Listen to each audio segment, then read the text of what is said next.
Hello, everybody. Happy Sunday night mayhem to you all.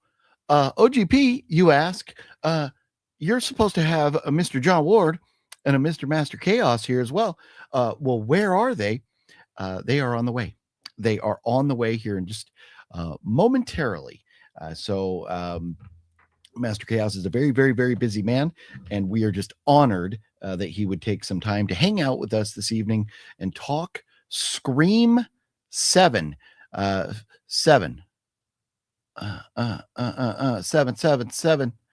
And we're not going to spoil it for you, so don't worry about that. This week, we're just going to talk about the aspects of the film, like did we like the actors, the locations, the score, the cinematography, the color, did it live up to our expectations?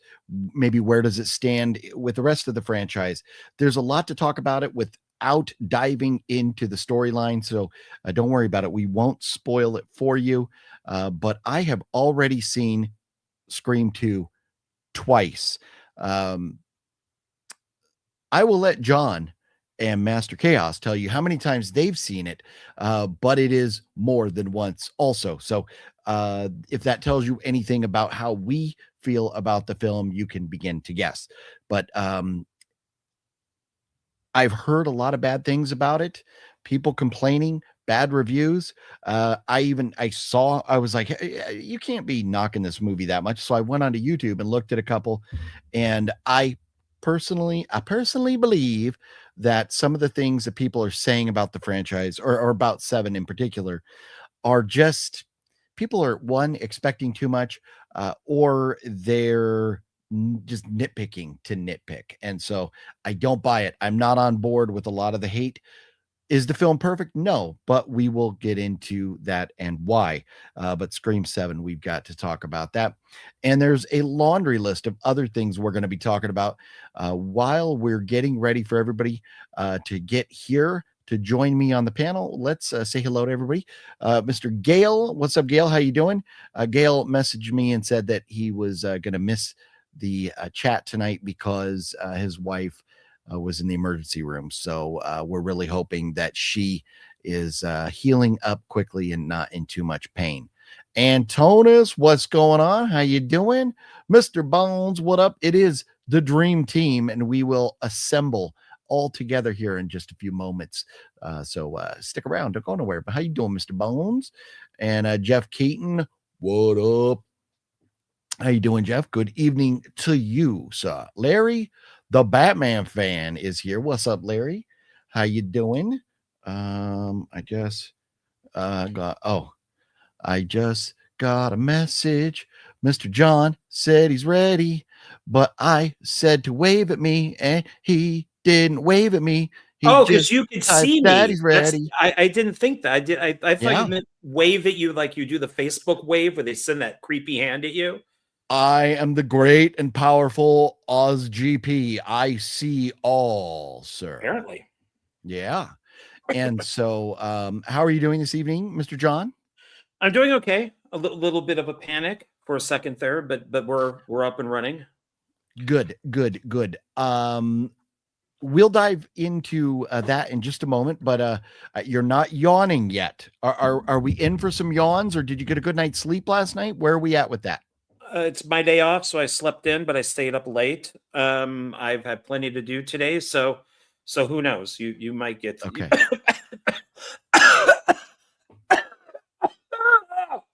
If it ain't one thing, it's we're past a minute. So if it ain't one thing, it's a motherfucking another with Mr. John Ward.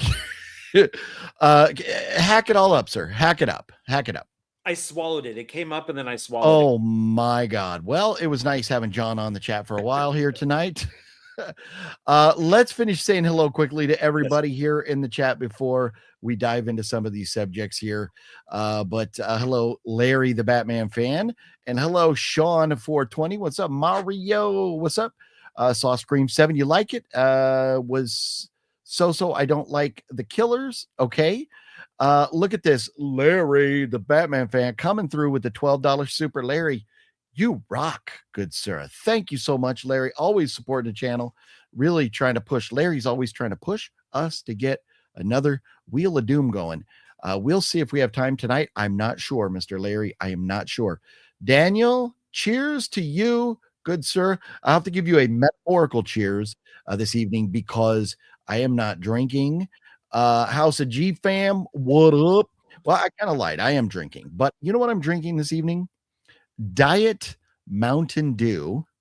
I do enjoy Mountain Dew, and I thought I would try a 12-pack of Diet. And then just in case the Diet Mountain Dew sucked, I have a backup Code Red over here. The Mountain Dew products were all on sale this week, so grabbed a couple of those. What are you? Do you have a beverage this evening, John? A drink of choice? I have coffee. Okay.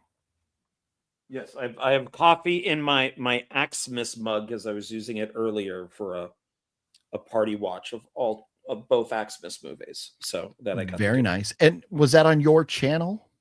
No, it wasn't. It was on a different channel. But I think you could see it through my channel because I was able to, you shared it like we do with this. Yeah.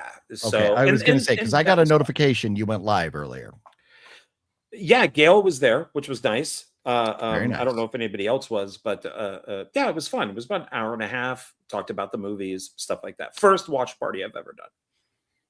Very nice. Very cool. Yeah, watch party. That's great.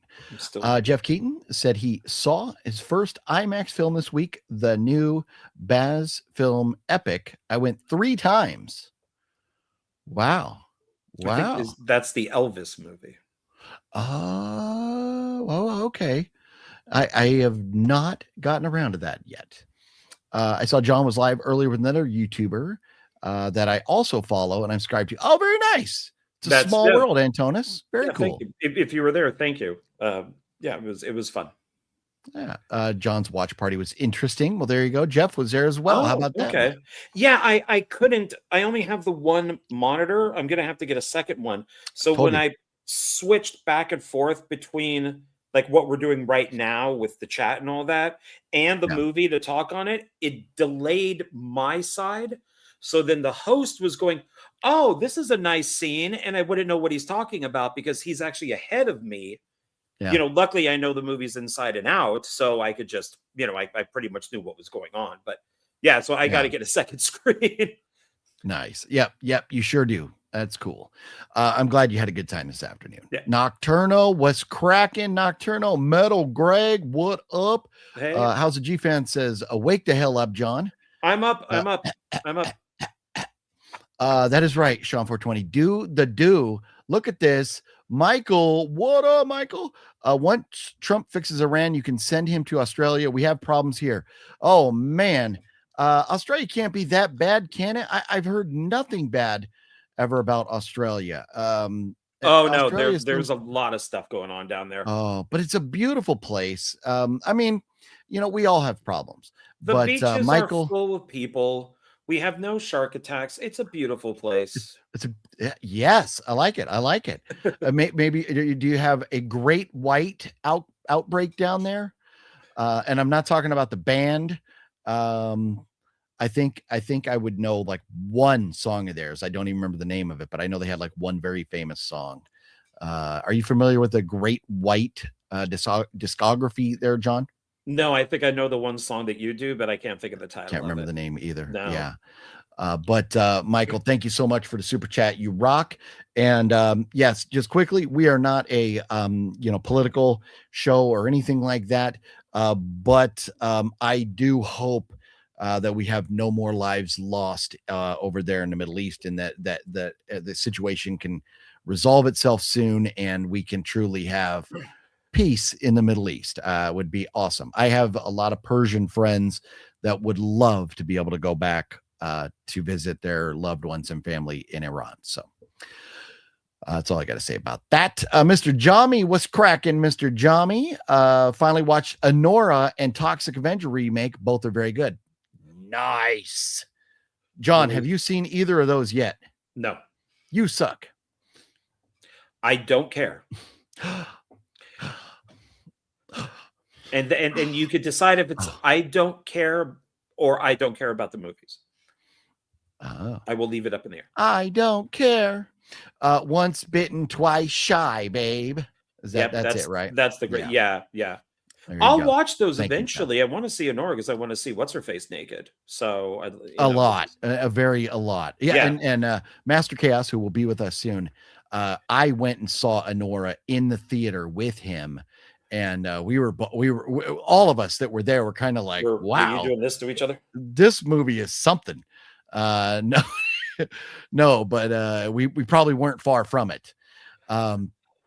John, you have a pickup this evening? I have one pickup and a story that goes along with it. And I have one pickup. And since we're waiting on Master Chaos to jump in before we dive into Scream, let's do this. I have a serious Blu-ray addiction. Mine. You're gonna be quicker than that. I'm serious. I'm actually gonna catch him all. Oh, what's in the box? No. Well, that's an addiction, man. I never said that. I never knew you were a pickup man. We're right now at the Blockbuster Video Store. It's time for some pickups. What you got over there, John Ward? So I have one Funko Pop, and that's it. And one of the reasons why I picked it up is I am a Wentworth Miller fan. I became a fan of his because of The Flash from the Arrowverse, and then he went on to Legends of Tomorrow. He plays a character called Captain Cold. He is a villain, and I have a Funko Pop of him as Captain Cold. And then I was just looking around eBay, and I found this, and it was a total of $20, and it looks like it's signed. Huh. And I Googled his signature. This is his signature, but the seller couldn't verify. He's like, I don't know. I think it is. I bought it like this. And so, but he goes, I couldn't sell it as his actual autograph. And his is a autograph that I want. Most people would probably know him from Prison Break. And so, yeah, I'm pretty sure it looks like his signature. Nice. It really does. If you ever really want to know, take it with you to next time you go to a convention and see the JSA folks or the authentication people and see if they're able to tell. There's no sticker on it or anything that mentions who may have signed it. No. And but I mean, I saw it, and because of how cheap it was, I'm like, okay, this has got to be something, it's got to be. So I bought it. Yeah. And I think with tax and everything and all that, it was $20. So it was not very nice. Yeah. Well, fingers crossed that it is his autograph. That would be epic. Yeah. So it does go into one of the plastic containers, and he left the show. Unfortunately, he killed off his character. For reasons I disagree with, but when I looked it up, yeah, I've become a big fan of his. You and I watched that movie, The Disappointments Room, that he wrote it, and he was one of the producers, and we hated it. We had Kate Beckinsale in it. And that's one with the attic. That was, and it was a disappointing movie. But it's like there's a movie here, but this isn't it. So he wrote that and was one of the producers on it. So. But very cool. Very cool. I'm happy for you. Let me say, look at this. Wet Movie 1 is in the chat, and Wet Movie 1 says John loves to use his hands. I thought it was his hands. But he said like he meant to say use. It's a typo. No, I know us. I think it's you and me love to use our hands, right? Us. John, no, he's saying John loves to use his hands. No, sir, don't bring me into your creepy cootie infested I don't know, creepy crawler activities that you're up to there. Sean says it's vamp time. It is indeed vamp time, but first look at this. Antona is coming through with the $5 super chat. What snacks did you guys get when you saw Scream 7? That is a very good question. And with that in mind, I think the best person to answer that type of question would be none other than the legend himself, Mr. Master Chaos. Hello. Oh, hey. Hello. Hello, sir. I got excited. I was thinking about hitting a little doorbell thing and bringing you in, but I was like, holy crap, there he is. And we have the perfect question because I know you are a movie snack guy. I know your favorite, but I'll let you divulge. When you saw, well, first question. I saw Scream 7 twice so far. Okay. John, how many times have you seen it? Twice. MC, you have seen it 4 times. So between the three of us, we have seen this film 8 times. Wait, hold on. That may not be correct. Yes, 8. Okay. Thank you, John, for doing the math there. Yeah, appreciate it. Just make it But so MC, I know you are a big fan of a certain theater-going staple snack item. What were you snacking on, and did you snack all 4 times? Because that could have got expensive. Popcorn is my go-to. Yes. I love it. I love popcorn, and I only had it for the first 2 times. Because the first was my tradition is, by the way, thanks for having me on. Happy to be here. John, nice to meet you. Nice to meet you. My first time I went to the fan event, and it's a tradition for me to see the Scream movies on my own and have my first experience with them solo. My kids get mad at me because they're fans now too, and I get to see it first, but whatever. But they understand. And so I got the popcorn, and I don't get a drink because I don't want to have to go to the bathroom in the middle of the movie. So I usually just get have a water and maybe sip it here and there. But yeah, popcorn is my go-to snack. But the last 2 times I decided to go without, just because you're right. It's like buying a house, getting popcorn out at the movies. Yes, it is. John, did you have snacks at the theater? My normal go-to snack for almost any movie is like a large drink, normally like a Diet Coke or a Diet Pepsi, and red vines. But this time I did get the giant tub of popcorn, butter, and a large Coke, Diet Coke, and red vines. And I did pick up the cup, the Scream cup. Very nice. So they were pretty much sold out of everything else. I wanted to get the Scream head with the popcorn in it, but they were all gone. So I guess from what I understand, is a lot of these theaters sold out a week before the movie opened because you could just go in and buy them. Yep. So, yeah. Well, that is a very cool cup. I saw those cups at my Regal, but if they had the top, it wasn't out for me to see, so I didn't know they had that top with them. So maybe they did or not, but I did not buy the cup there. But I'm just curious, how are you going to pay your rent next month, John, after all those snacks? Well, my second time seeing it, I had nothing. Okay. So I only did it once, and yes, I am one of those people who, in the middle of the movie, I would be dying, and I didn't want to leave. So it was and the topper for these, there's 3 different ones to choose from. Oh, okay. Well, yeah, that's cool. Yeah. So I went with the first night that I saw it, which was Thursday. I went with peanut M&Ms and popcorn, and I have to let the dog out. Peanut M&Ms, popcorn, and a large Mountain Dew. Hang on. Is the dog trapped? Oh, the dog's trapped in there with him. I see. Yeah, normally the dog's not in there. He needed company. Sorry, I forgot the dog was in here. And then today I just went with a small popcorn and a Mountain Dew. And the reason is I'm not a Pepsi fan, and I don't like Diet Pepsi. And so Mountain Dew is the only beverage they have at my theater that I like, or else I would have gone with my diets. But I used points. Being a Regal member, I had a ton of points. Like I'm sure, but we use them so quickly, like you still have your AMC pass. Mm-hmm. Yep. See, and so you accumulate points every time you go, and then you can use them towards snacks and stuff. So both my popcorns were free yesterday or Thursday and today.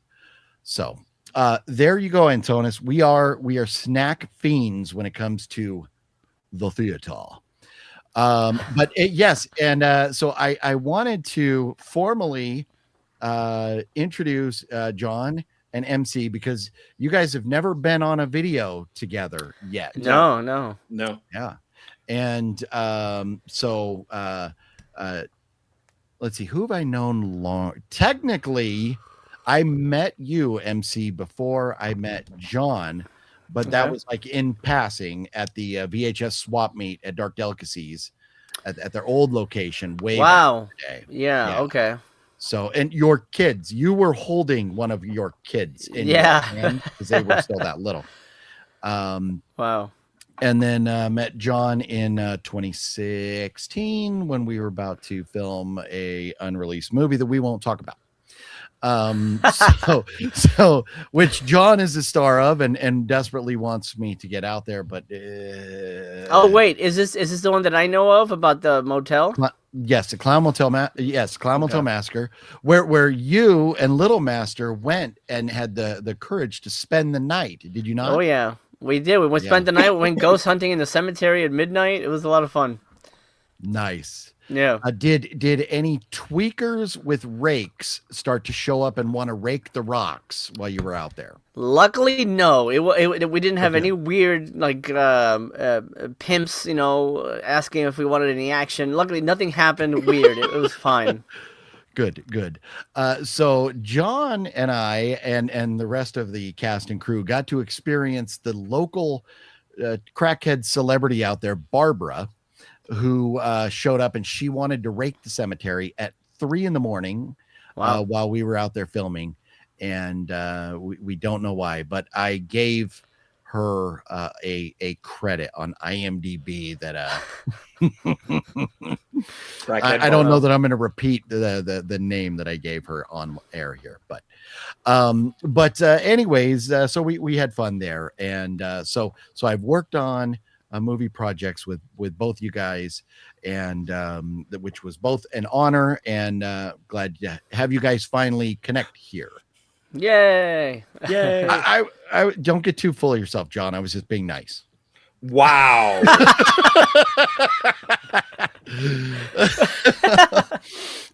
Yeah, I just had a watch party today. What are you talking about? Yeah. No, I know. I kid. Yeah, that's very cool. Yeah, he had. I kid. A couple. Another YouTube channel wanted to do a watch party for Xmas, which the greatest character in the franchise is the storage locker owner. Yes, we all know this. But Web Movie One, I sent him a link because your third time seeing the film. Were you joined by Wet One? It was the wettest screening I've ever had. Literally, literally, we saw it in 4DX, and they were like squirting water at us during like the blood scenes. So yeah, for real, yeah. I've seen one movie in 4DX, and I was getting like motion sickness.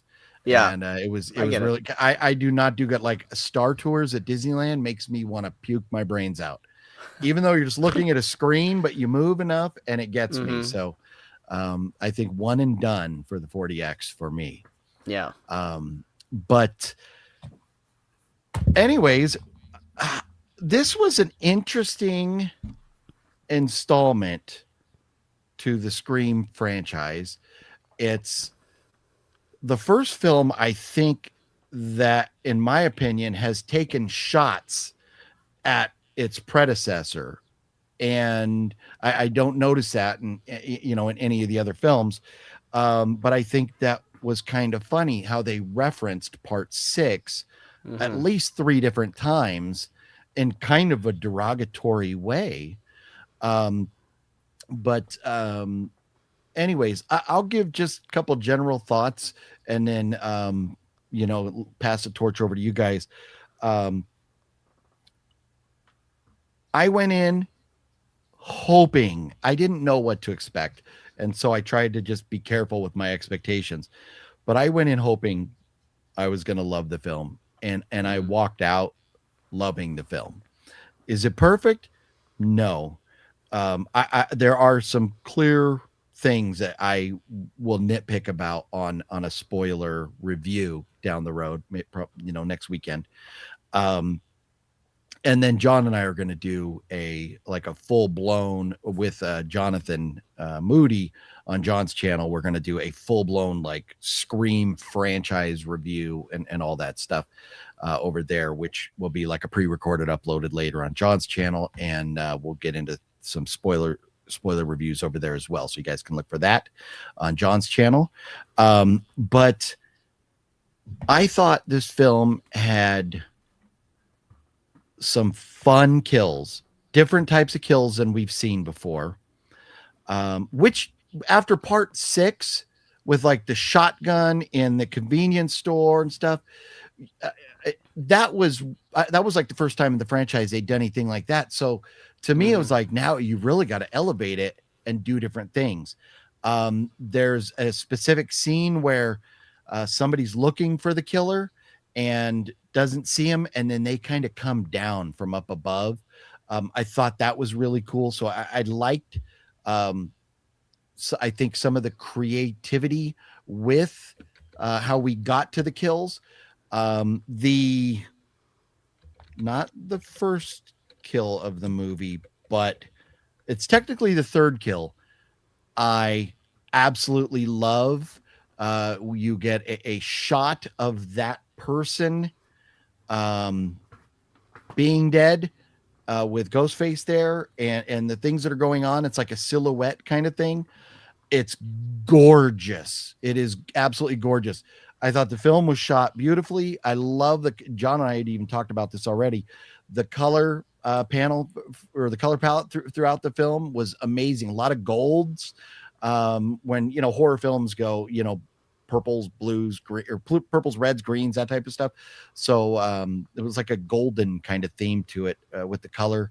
And then I think the cast was great. Characters in part 6 and 5 that annoyed me that came back for this one, I really liked in this one. And overall, the pacing was great. And after seeing it a second time, one thing I was worried about was when I left, how would I feel? Would I go like, okay, I didn't need to see it a second time. Did I get bored or whatever? No, it went by just as quick as the first time. And I loved it just as much with its imperfections.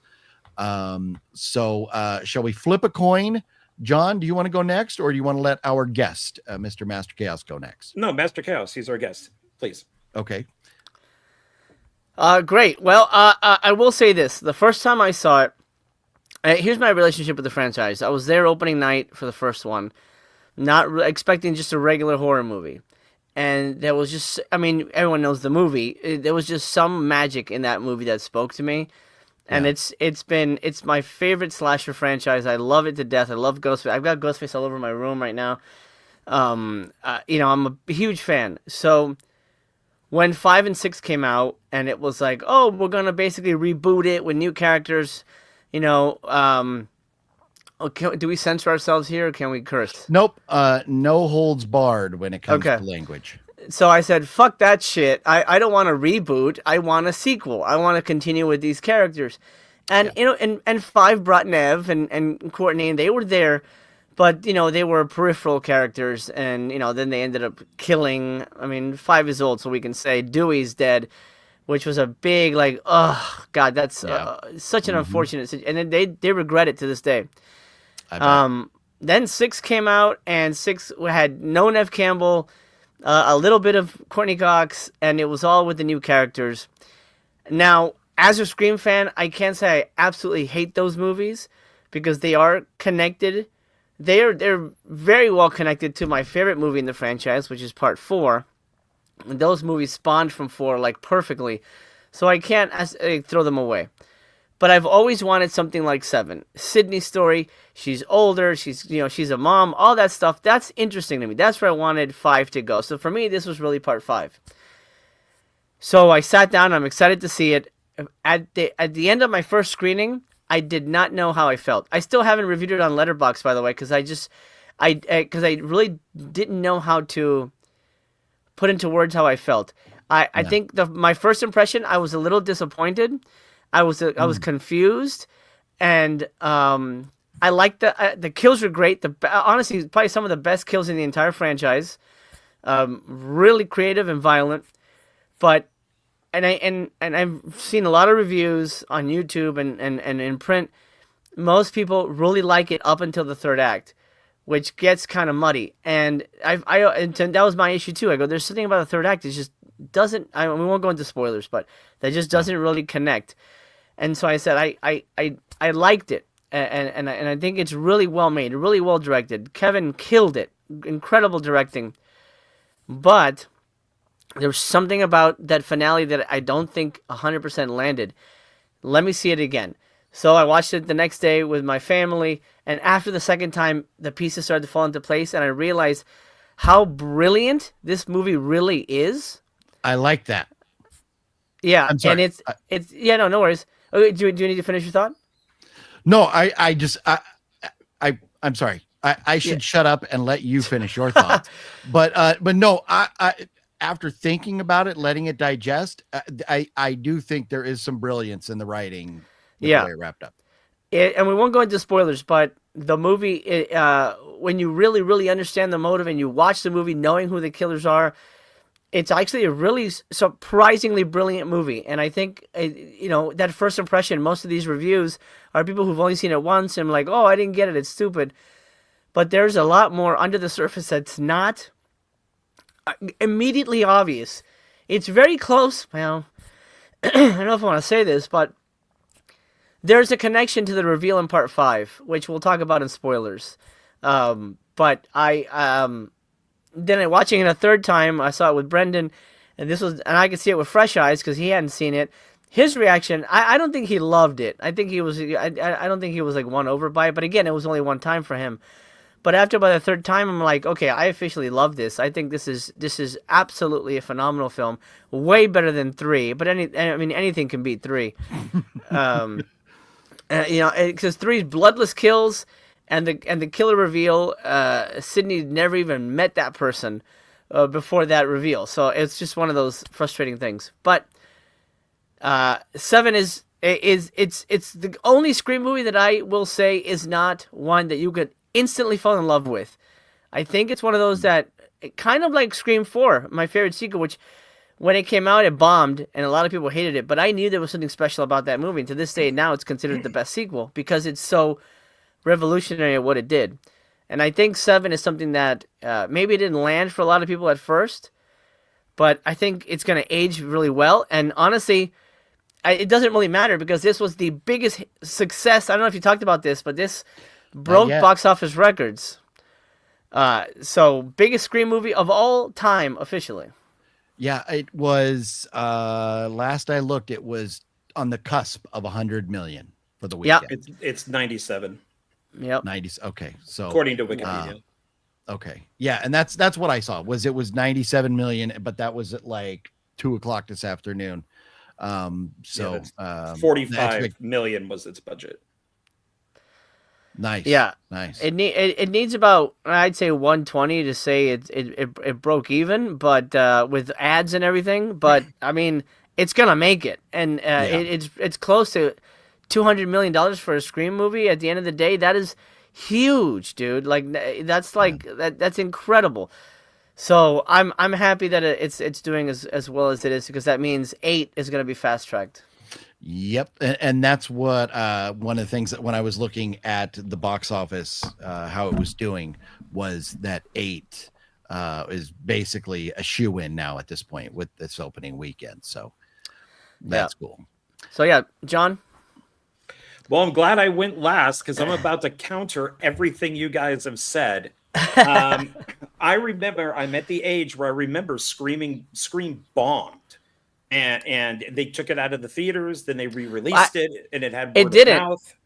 Scream did not bomb. It for opening weekend, it opened number 2, but second weekend it shot up to number 1 because of all the repeat viewing and people were saying, "Holy shit, go check it out." So the first Scream was actually successful. It was never removed from theaters. I remember it being removed, and then they brought it back, and that's when it got all the word of mouth. I remember that it came out, did not do very well. And then they took it back into the theaters again. But that's what I remember. I think the two best Scream films are 2 and 4. Mm-hmm. 4 is my favorite. I think they're better than the first one. I really hate 5 and 6. I hate the Billy Loomis stuff. I think it's garbage. And the AI de-aging looks horrible. Whoever okayed that should be fired and never work in Hollywood again. It was horrible looking. If you took all the good stuff out of both of those films and threw away the bad, you would have a great movie, because there are great moments in 5 and 6. Mm-hmm. But I don't like the twins. I don't understand the twins. I don't understand how their uncle can be the whitest man on the planet. Well, they're very light skinned. They're very light. They're black. They are black. I'll tell you, actors. So unless the mom has an interracial relationship, and they took the kid, they took the dad's genes. I don't understand this. My uncle is white. He is my dad's brother, and his wife is black. And she's not a light skin. She's a dark skin. My cousins are as fair as me.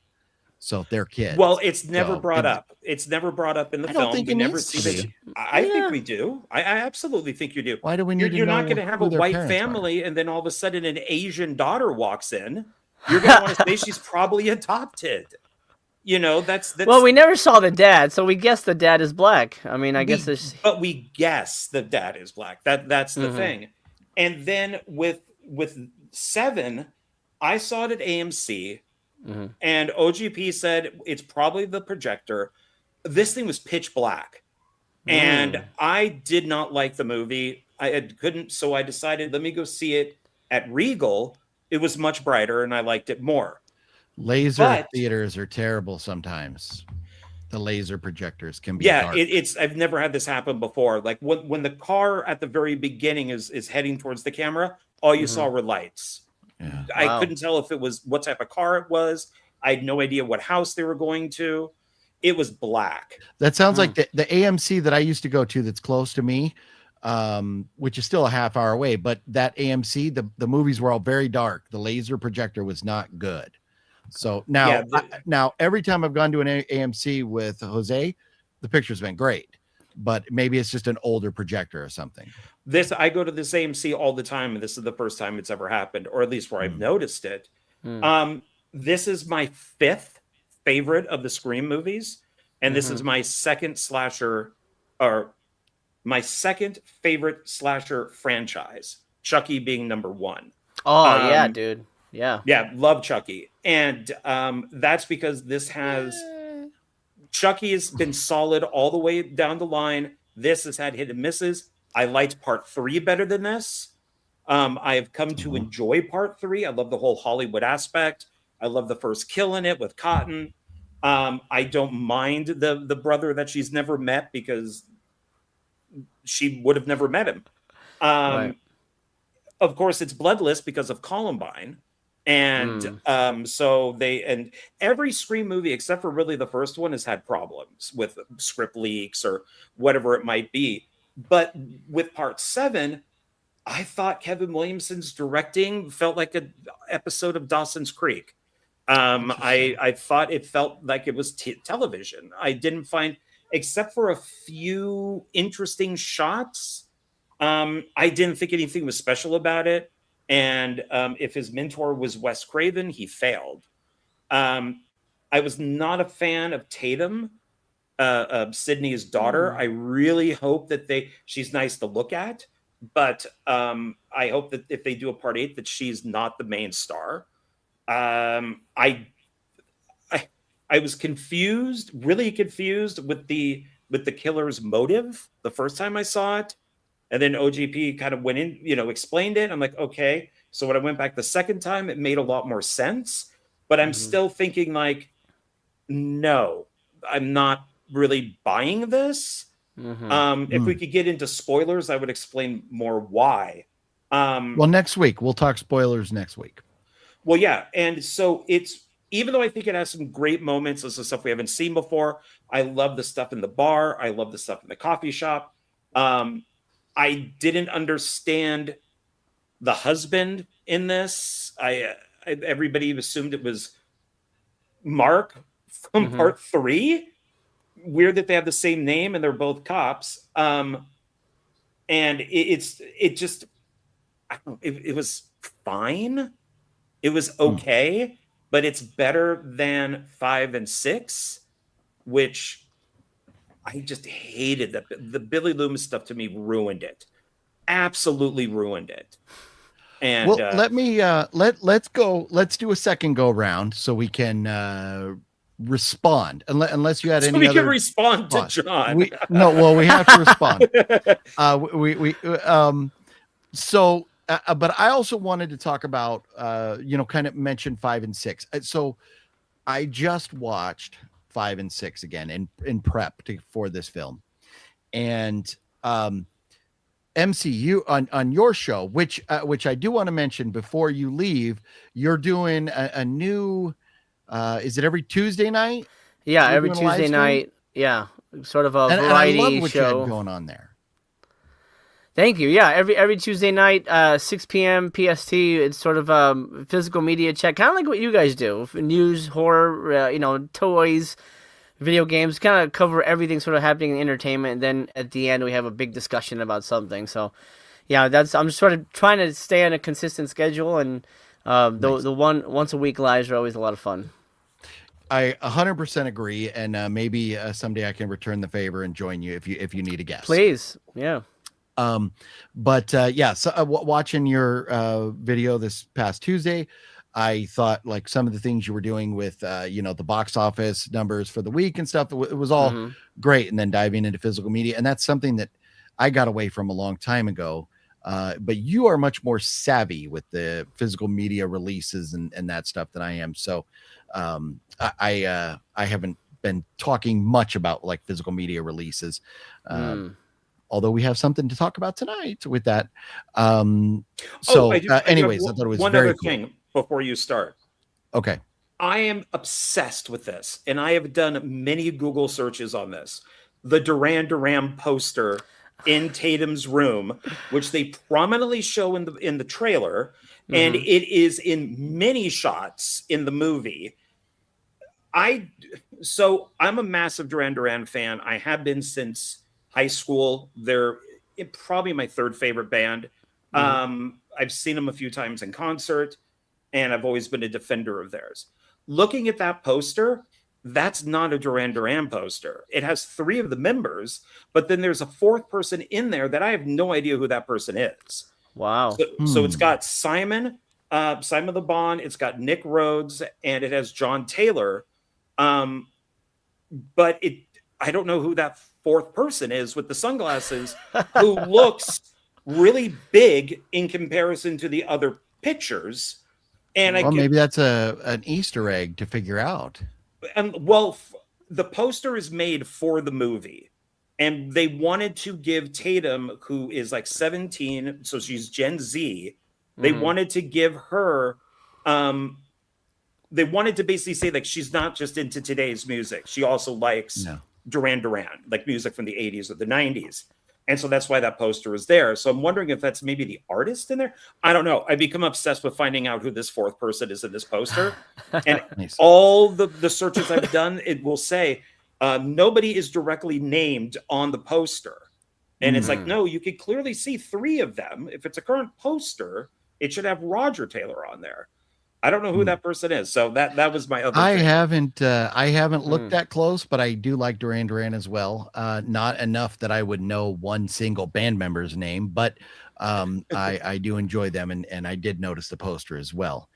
But now, so for me with 5 and 6, going back and watching them again, and the reason I mentioned your show, what made me think about that, MC, was that I think on there, or if it's that live stream or another live stream you were doing, where I commented about my disdain for part 5 and how I couldn't sit through it again, but then I forced myself to, and I didn't hate it as much as I did before.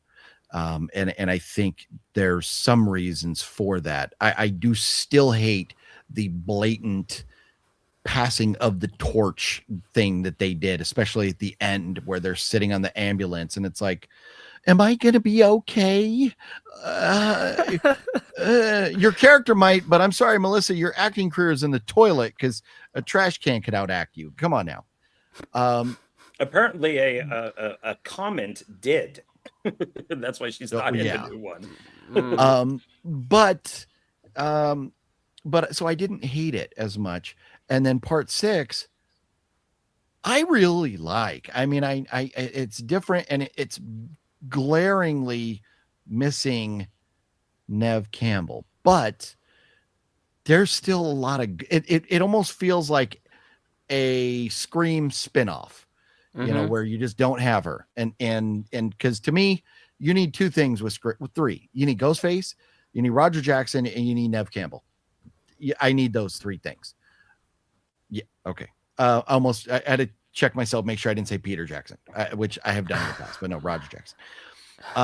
But so I didn't hate those, but they do some things in part 7 that reference part 6. And, you know, I really enjoyed that. That to me was, kind of correcting some of the things that bugged me about part 6 with her not being there.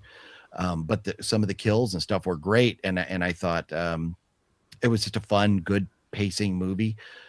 But with part 5 still being unequivocally my least favorite, I think it has the best cast. I think part 5 has the best cast out of all the films. Really? Even though I like it the least. Because with Jack Quaid and Jenna Ortega and you know, you still had Dewey. So I mean, you know, we had it was a great cast. But anyways, about part 7, I wholeheartedly disagree with John. I think the cinematography on part 7 was gorgeous.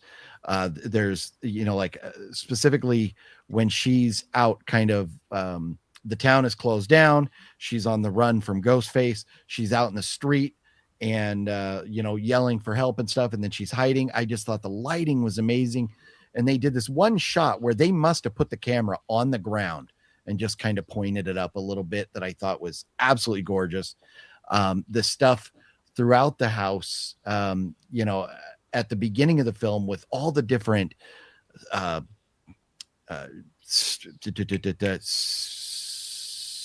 stab posters, why that wouldn't come out, I don't know. I thought was really cool. And something that I kind of want to do quickly, and it's not watch the whole trailer, but one of the things that I kind of wanted to do as we talk about this is show a couple shots from the trailer and just kind of comment on them, and we can all comment about these shots. And they're I don't think they're spoilers.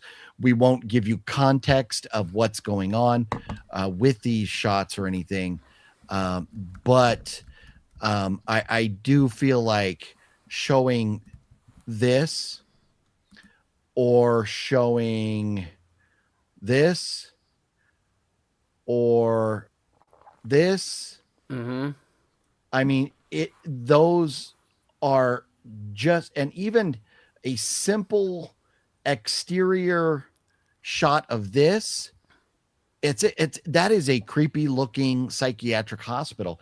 I thought the cinematography was gorgeous. Like I said, the gold colors in the background and stuff, I just have loved. So I do disagree with John on that, but we're all entitled to our opinions, even if though I'm right. Okay. Anyways, no, and these shots look good.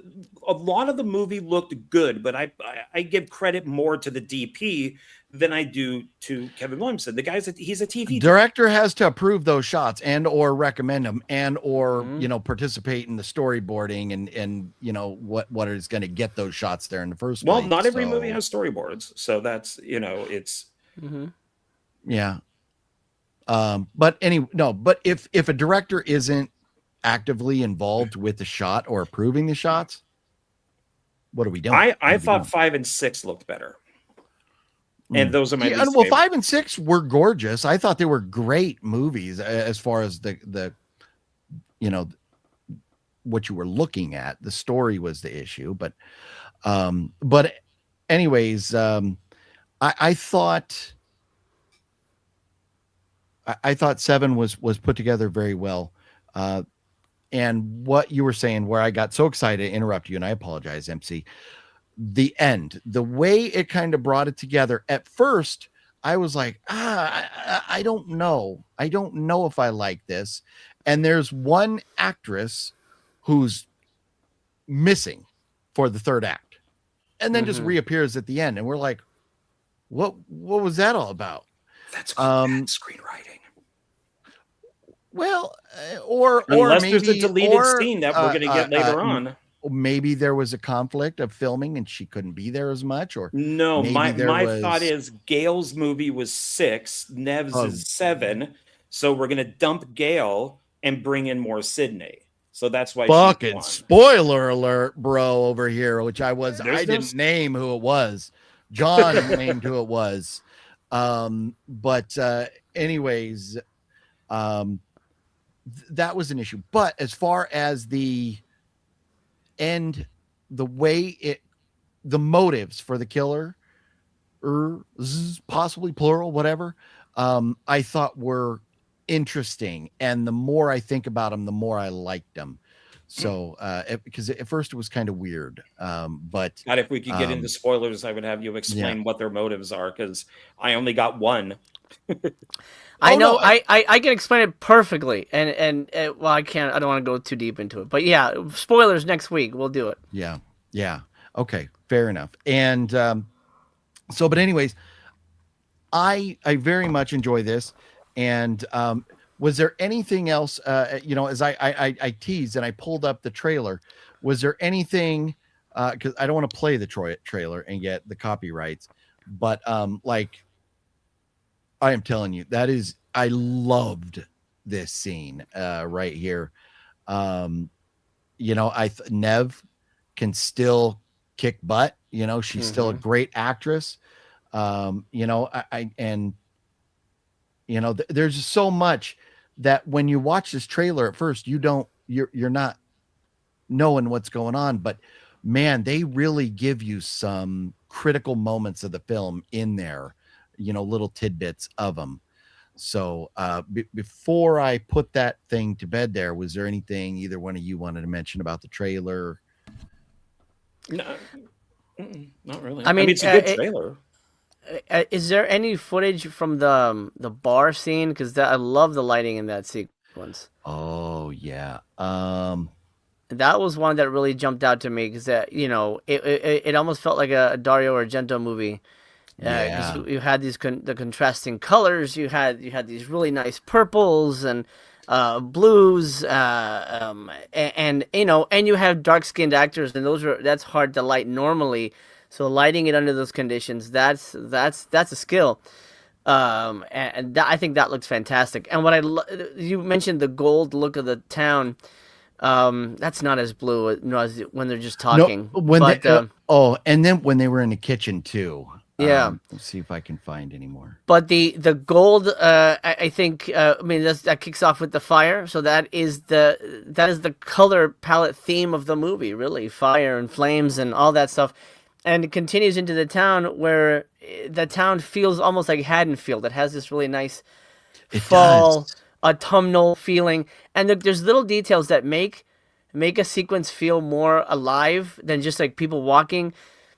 Tatum's leaving the house, and the leaves are blowing, and there's scattered leaves everywhere, and there's the breeze just hits right. Really, this movie almost feels like the coziest of the Scream movies. Compared to like everything in Woodsboro felt a certain way. This town to me feels like its own thing. It feels very, very much like a cozy. I don't want to say Hallmarky kind of town, but that's kind of the vibe. It's like Ghostface gets loose in a Hallmark town. And I like that feeling. Isabel May, I thought she was really strong. I mean, she's a young actress. I mean, we're not expecting Meryl Streep, but to me, this is the most emotional Scream movie. At least for me, I got emotional. The moments when she's talking about Tatum, the part 1 Tatum, she goes, "This was a dear friend of mine. I named you Tatum because I wanted you to be strong and unafraid." Man, that shit got to me. Yeah. And you could see it on Nev's face that meant something to her too. And I think it's been a while since I feel like we've seen, specifically 5, because, she was sort of just a cameo, but I think she really does care about this franchise, and she really wants to do something really special. And to me, it's the most emotional one, which makes it very special, because it's not just, a body count and jokes movie. So maybe it's a little light on the jokes, and maybe we don't get as much time to hang out with the characters, and maybe certain characters don't show up in the ending. But a lot of people have always asked, why don't they break the formula? Why don't they try something different? This movie breaks the formula and tries something different, which we can't talk about. It does a lot of things different, and I think those are the things that, I don't like that they did this, and I don't like that they did that. It's because they're changing up what you expect it to be. I think that's the biggest issue with the movie, is that it feels the same, but it's so different. And then sometimes when it feels too much like the same, like that first scene with the boyfriend, I felt like, I don't know, John, I don't know how you felt about that. When he comes in through the window, I'm like, I don't think he needs to use the same dialogue that Billy used. All I felt like too much was boy, does our director love guys crawling through or people crawling through windows? That's the third window. It was also done in part 4. I don't want to wait. Well, it's fine because it's a sequel, unlike Alien Romulus, which is a prequel to Aliens, and they give the android the "get away from her, you bitch," which is the stupidest thing I've ever heard, because it's a prequel, which means if you watch them in order, Sigourney Weaver steals that line from him. Stupid. So so at least it was done in this. I will say, stuff with part 6, I do like that Nev is not in it. And Nev is in my top 5 for one of my favorite girls. I've loved Nev since Party of 5. Well, before that, actually, because she was doing Party of 5 during Scream 2. But I had no problem with her missing from 6 if you want to do something different. What are you going to do? You're just going to say, yeah, we just told her to go hide, and that's what she did. But are there a lot of problems with 5 and 6? I mean, at least they didn't kill her off. At least they didn't kill. I mean, because they could always bounce back from that, but at least they didn't. Nev said that she will not do it if she dies. Mm-hmm. She's a survivor, so she'll do she'll do Halloween. She'll do the Scream movies as long as she survives. But that's when she said that with Wes Craven. So I think it was for part 4. And there are many things in 7 I like. I mean, I don't think it's the worst. I do like it. It does have many good shots. I think the pre-credit kill, as they do in all these movies, serves no point, except that it was just kind of cool. It does serve a point, but we'll talk about it in spoilers. Oh, the pre-credit kill? It does, but I can't say anything now. Well, it'll be a thing which we'll get into it. Okay. Later. Okay. I mean, except for somebody mentioning it later on in the film, I don't. Next week. That is a topic point for next week. Okay. Well. Yeah. I mean, there's. I don't think the villains at the end of 7 are going to be remembered at all. They're just not, because at least 2 of them don't really serve a purpose. Yeah, well, I don't know. I kind of I understand where you're coming from, John, but I kind of disagree. I like the MO. I like why they're doing what they're doing, but I would, and it's hard because you can't find out the dynamic between the characters that are killers that are getting revealed. We can't learn too much about them until they're revealed, but I sure would have loved somehow or another, or maybe even in their dialogue after they are revealed, like, more about the dynamic between the two of them, or three of them, or whatever. Because technically, this Scream has the most. No, I take that back. No. Is it 6 has the most killers ever? Because they got 5 technically, huh? Killers or kills? Because you got the first 2, the one that's in the refrigerator, and then the guy that kills. Wait, one of my favorites, you Samara said Weaving. Killers? Are you saying killers or kills? Killers. 5. There's 5 Ghostface in part 6. So we only see 4 of them in costume, but there are 5. And that's an opening sequence that doesn't influence the rest of the movie. In 6, that literally is just like an offshoot. Yeah. And that's, and I mean, even with the opening sequences, the Drew Barrymore thing kicks off the franchise, and it's amazing. And that is one of the most iconic scenes in horror movie history. Everybody knows that scene. So, and the phone call ring, that's where it all started. So could that film have gone on without it? Yeah. There's maybe multiple Scream movies that you could kind of eliminate the opening kill, but they're fun. And this one was a lot of fun. I really enjoyed it, even though could you do without it? You probably could, but I liked it. So are we now, when you mentioned Letterboxd, I do Letterboxd, and I try to put all the movies I watch in there. I am very lazy, and I don't type a lot, and I love when you see a movie, I love, I follow MC, and we have links down below. But you guys need to follow MC on Letterboxd. And I don't know if I have your Letterboxd link. I got to get up to speed with that, but I do have your YouTube link. And then I'm sure through that they could find your Letterboxd. Yeah, I think so. It's just Master Chaos. I'm the only one on Letterboxd with that name. So. Oh, nice. Okay. Yeah. But you are very detailed in your thoughts about the films that you watch and stuff. And I'm like, man, I wish I wasn't so damn lazy to not spend the time. But you are much more eloquent with your words than I am. Me no like dumb movie, the shit I'm typing in there. Hey, that works too. Yeah. Yeah. But anyways, and John has just recently kind of gotten into Letterboxd. Yeah, I keep forgetting. So we're all at 3 different phases of our Letterboxd career here. But without being ready to, or without having done a Letterboxd, do you feel like you could give this film a score, like on a 1 to 5 at this point? Now I can. I'm going with a 4. Mainly be a 4 out of 5. I do have issues with it, and I think I always will. There's this one scene in the car involving a laptop that doesn't really make any sense, and we can talk about it during spoilers. But Letterboxd, I use it since we watch so many movies. And for me, like if I'm doing a Vinegar Syndrome stream, I'm like, wait, did I watch that? And I'll look it up on Letterboxd and I'm like, oh yeah, I did. I gave it 2 stars.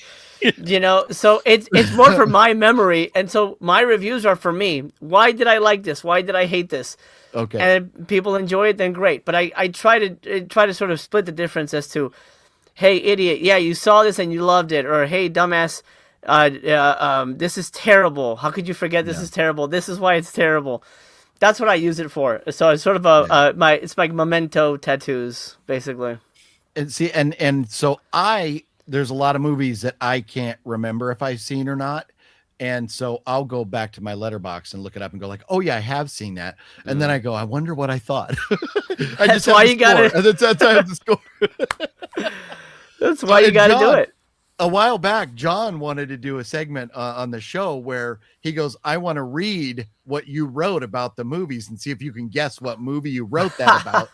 And I was like, unfortunately, I don't write enough about the movies to be able to guess, but that would be a fun segment for you to do. Yeah, I think it could still work. I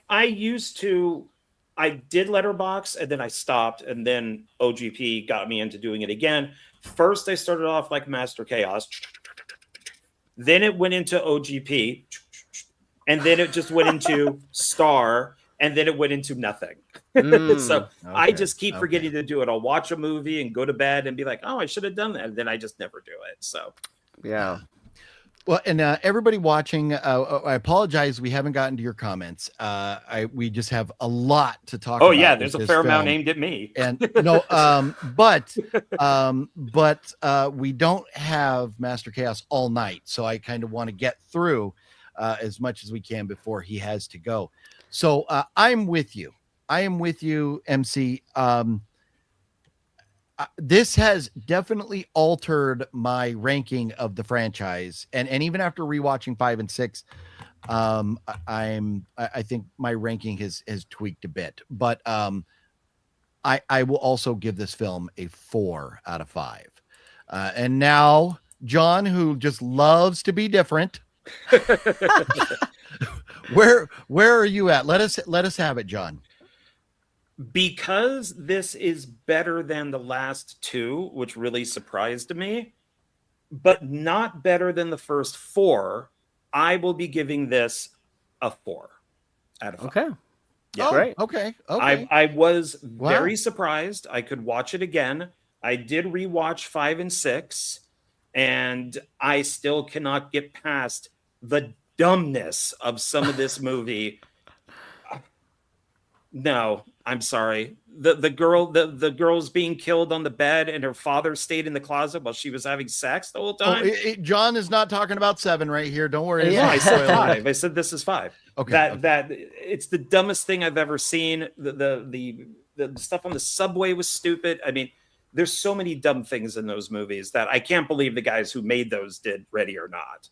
So it's just it mind boggles me. So can I say real quick? John, I think the biggest issue with 7 is Guy Busick, who was co-writer of 5 and 6.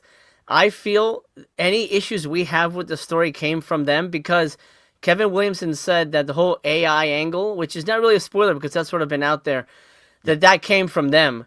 So I feel with 8, if Kevin's coming back to direct, they should give him full writing powers. Yeah. And He's a it good written writer. directed. Yeah. Hell yeah, dude. Now we love the first one because it was all him. And we just need those, and we also need actors that are as good as Matthew Lillard, that are as alive and fun as Matthew Lillard, to really be able to do that. Don't say that to Quentin Tarantino. Well, fuck Tarantino. Tarantino keeps putting his foot in his mouth, but he likes feet, so it's okay. That's true. Yeah. I saw that Brad Pitt clip recently. That's hilarious, where he talks about Tarantino's exposed more feet than I don't remember what the reference was. I shouldn't have even mentioned it. Sorry, but it was funny. Well, I like what they did with Matthew Lillard in this. I think the whole thing of he has been controlling this from jail, this whole time. It's done a lot better than they did with Billy Loomis. So I'm glad that they didn't do de-aging on him. I like spoilers, careful. I did not mind the AI stuff on this at all. So I thought it was a much better way for you to bring back somebody from the first film than they did in 5 and 6. Because God, when I rewatched 5 and 6, man, does that de-aging look? I mean, it really looks awful. Yeah, it really how. It's we rough. Just had that video of Tom Cruise fighting Brad Pitt that looks so real. And part 5 wasn't that long ago, or 6. Budgets though, because you're talking. I mean, Brad Pitt, Tom Cruise. That's probably a $300 million movie. But where this that is was 40 something. It was no, but that was. It was like 30 seconds, if that. Yeah. It was made in China, so I mean, it can't be that hard to do. So as I'm sure I will probably come around to liking this part 7 more once it becomes available, on like Blu-ray or something. But it's Well, 4 is a good score. I thought you were gonna gut punch us with like a 2 or something. I was going to say 3, then it changed to 3.5, but more like a 4. Then I said, you know what, I should just do 4 because it is better than the other 2. That is the Master Chaos effect. He can talk you into scores altering. That's what happens. But you think, and you're like, he's not wrong. And when we do spoilers, maybe I'll be able to connect the dots for the reveals, because it took me a minute to really get to it. Yeah, and I'm very much looking forward to that. I cannot wait to talk spoilers with this film with you guys. Let's talk this question, and then maybe one more topic on the franchise, if you guys are willing. I'm kind of curious where your ranking is right now. But Michael, thank you so much. This is a second super from Michael tonight. How much do you think Scream 7 will make in its second weekend? Will it have that like Scream 1 effect where it, kind of leapfrogs or something? Or do we think it'll, my guess is it's not going to make another 100 million. But I mean, if it makes another 60 million, I think that's a good thing. Any guesses? I would say next week it loses all its premium screens, which is where it made most of its money.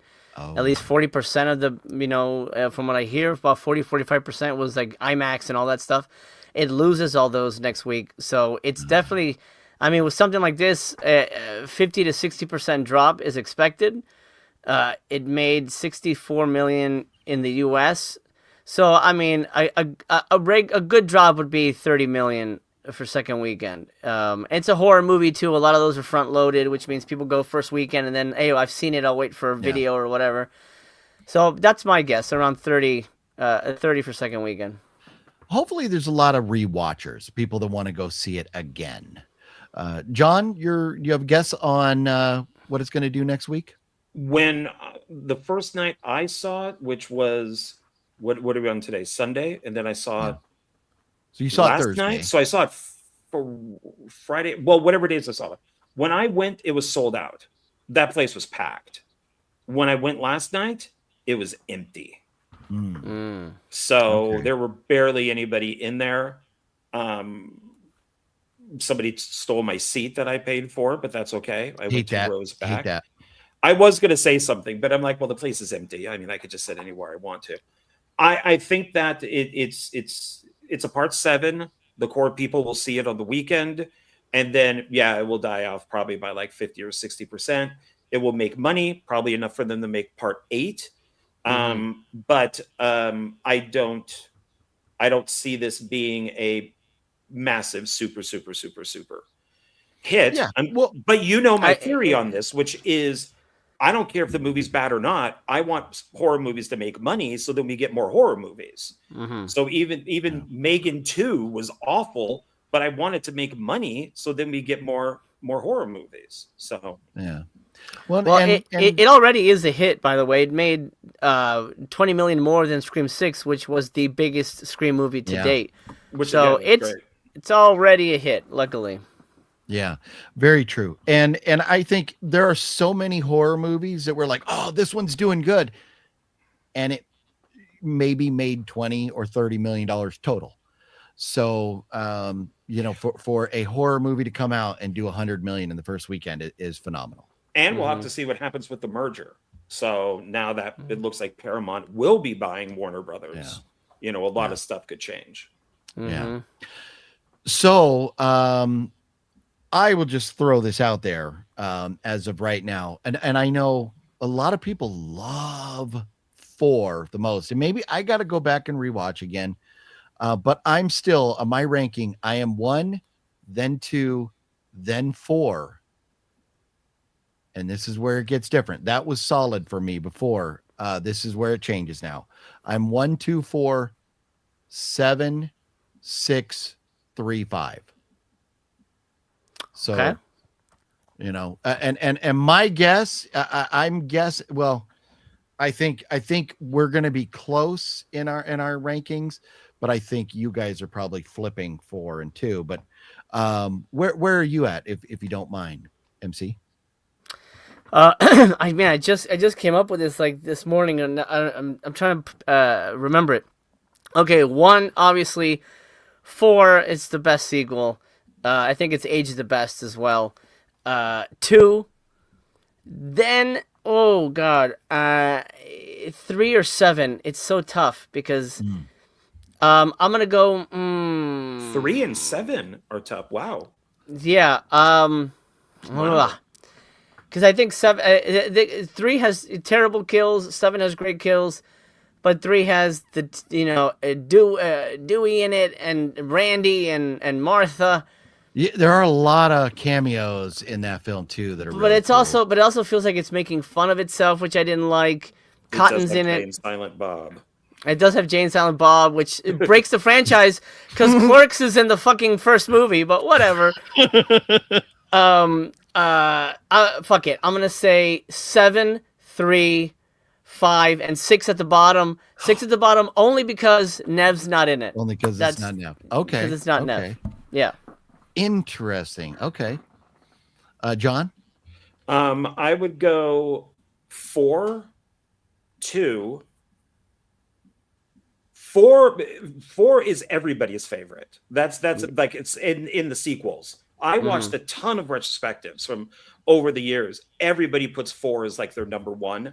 So I would say 4, 2, 1, 3, 7, 5, 6. No, 6, 5.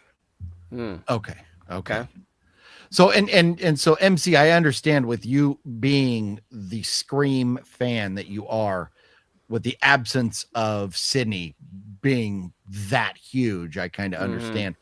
But yeah, I have such a hard time with that whole passing of the torch that it didn't lead because the finances of it led to Sydney not being there. But it was like they wanted to move away from Nev and Courtney Cox anyways. I felt like they wanted to push this over to Jenna and Melissa. And so I think maybe the money was a side effect or the secondary effect of them passing the torch. It was like, well, Nev, this is now not your franchise anymore, so we're not going to give you the money. So I don't know, but I understand your ranking, and knowing the way that John's talked about the films, I get that too, very much. And if we're gonna lose you soon, I do want. I gotta put the kids to bed. Okay. Well, I'll say the 5 and 6 are their own story. They didn't need to continue with those characters because she drops the mask at the end. So where would they go with this except just to rehash what they've already done? So 5 and 6 are definitely their own thing. So yeah. Well, and I saw an interview where Melissa Barrera was talking about like somebody was asking her, why didn't you get the trilogy? And she's like, I only signed a deal for 2 movies. So and she just couldn't shut the fuck up, and they fired her for her political views. So once again, just be quiet. You can pre-order Scream 7 on physical media already. Did you already buy it? Hell yeah. Nice. Yep. And so did you get this one right here from Amazon or no? Because I have them on Steelbook, at least the 4K. So I got the new Steelbook, which I love the artwork on it. Okay. So I grabbed that. And is that's probably this one here. That's the one, yeah. That okay. I can't blow it up. But very nice. Yeah, I will save diving into my Scream collection.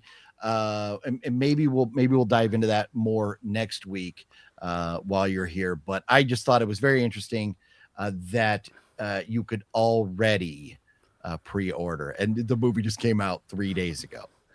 So but MC, it has been an absolute pleasure talking with you about this franchise. I know how much this is your favorite franchise, is it not? It's funny. Me and John have a lot in common. When it comes to horror, it's Chucky and Scream. Those are just my 2 favorites. But I will say the Chucky movies have dropped off for me. Like I really can't get on board with Seated Chucky. And the and Cult of Chucky pisses me off. Maybe that's another episode. Maybe we can all talk about that because Cult of Chucky breaks the franchise. But that might be another. Maybe that's another conversation we can have down the line. Yeah. You're He's gonna clutching head his out pearls. leaving- Yeah. I know what we're talking about for the next hour after you leave, MC. Oh my God. I'll have to listen in. But hey, thanks you for go. having me, guys. It's been a pleasure. Yeah, it was great For meeting sure. you. Thank you for being here. And I look forward to doing it next week. So everybody, John and I are not going anyway. We have a lot more to talk about this evening. But next Sunday, MC is going to join us again, and we will talk spoilers for Scream 7, so we can really dive into why we're scoring it the way we are. So much to say. Oh yeah. But Tuesday, 6 p.m. on the West Coast, Pacific time. You know where to be. MC has his show. That is the link is down below. I know you did your was it your VS video this morning with Bulleit Blake? Anything coming up between now and Tuesday? No, that's it. I'm just prepping for Tuesday. It's sort of become my big focus. Sunday, Monday, I'm trying to get all my stories together for the show, and then awesome. And then we hit the ground running on Tuesday. So yeah, the Tuesday and then Sunday with you guys. Awesome. Well, then I'll definitely be looking forward to that. Everybody, you probably already are, because you know MC and I have been doing this stuff together for a long, long time. But if you are not, be sure you're subscribed to him down there. His link is down below. Say hello to the kids and everybody for me. And man, one of these days we got to get back out looking for ghosts again. Yeah, man, absolutely. Let's do it. John wants to be our third wheel because he is the anti-believer, does not believe in anything at all. I am a full atheist. He wants to come and 110%. discredit everything. Yeah. So I am too, but I believe in ghosts, so it's kind of like I don't believe in any religion necessarily, but I do believe there is a paranormal world, whatever that is. But that's a longer discussion. Yeah, yes, when we were shooting Clown Motel Massacre, everybody was like, "Oh my God, did you hear that ghost? Did you see that ghost?" I'm like, "No, there's nothing here. What are you talking? It's because we're at the Clown Motel that you think you see things. It's mental.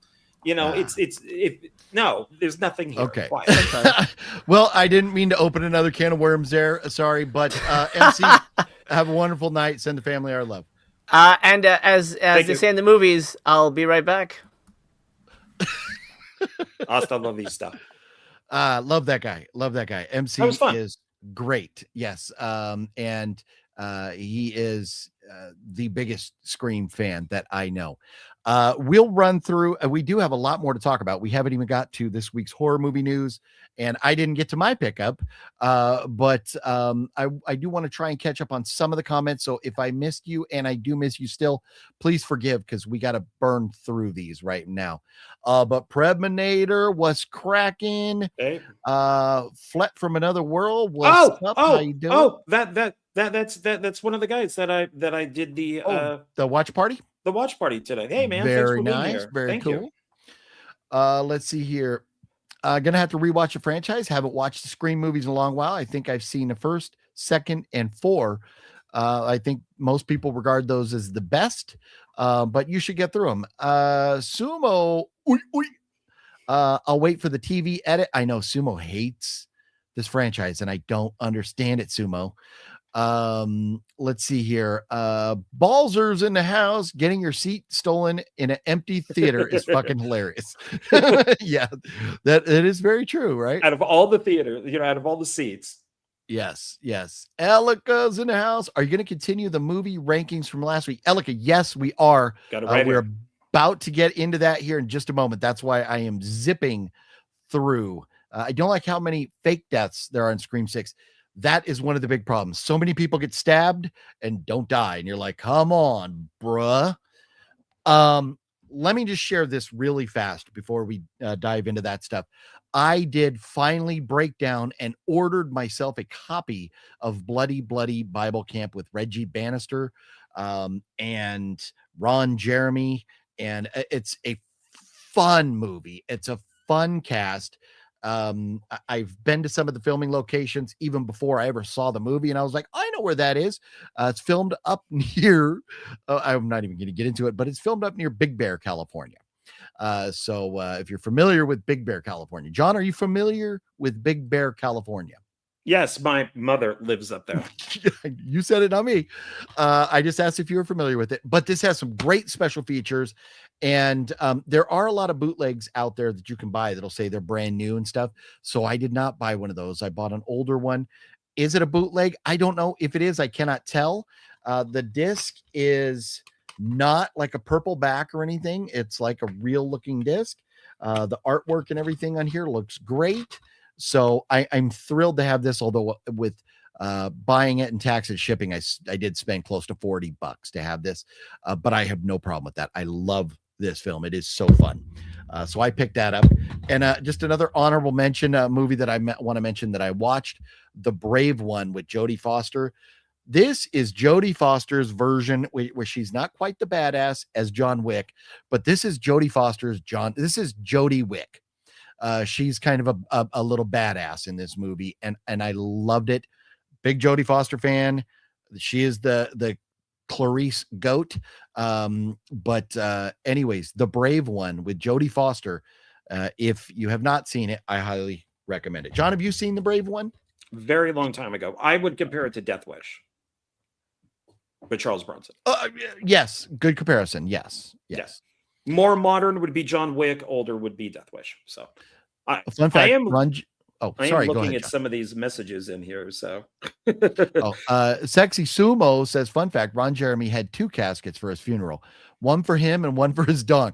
He's not dead yet, is he? I think he's just in jail. He's in jail. Yeah. I think maybe the better joke would be he has 2 cells, one for him and one for his dog, and 2 cells for a brain.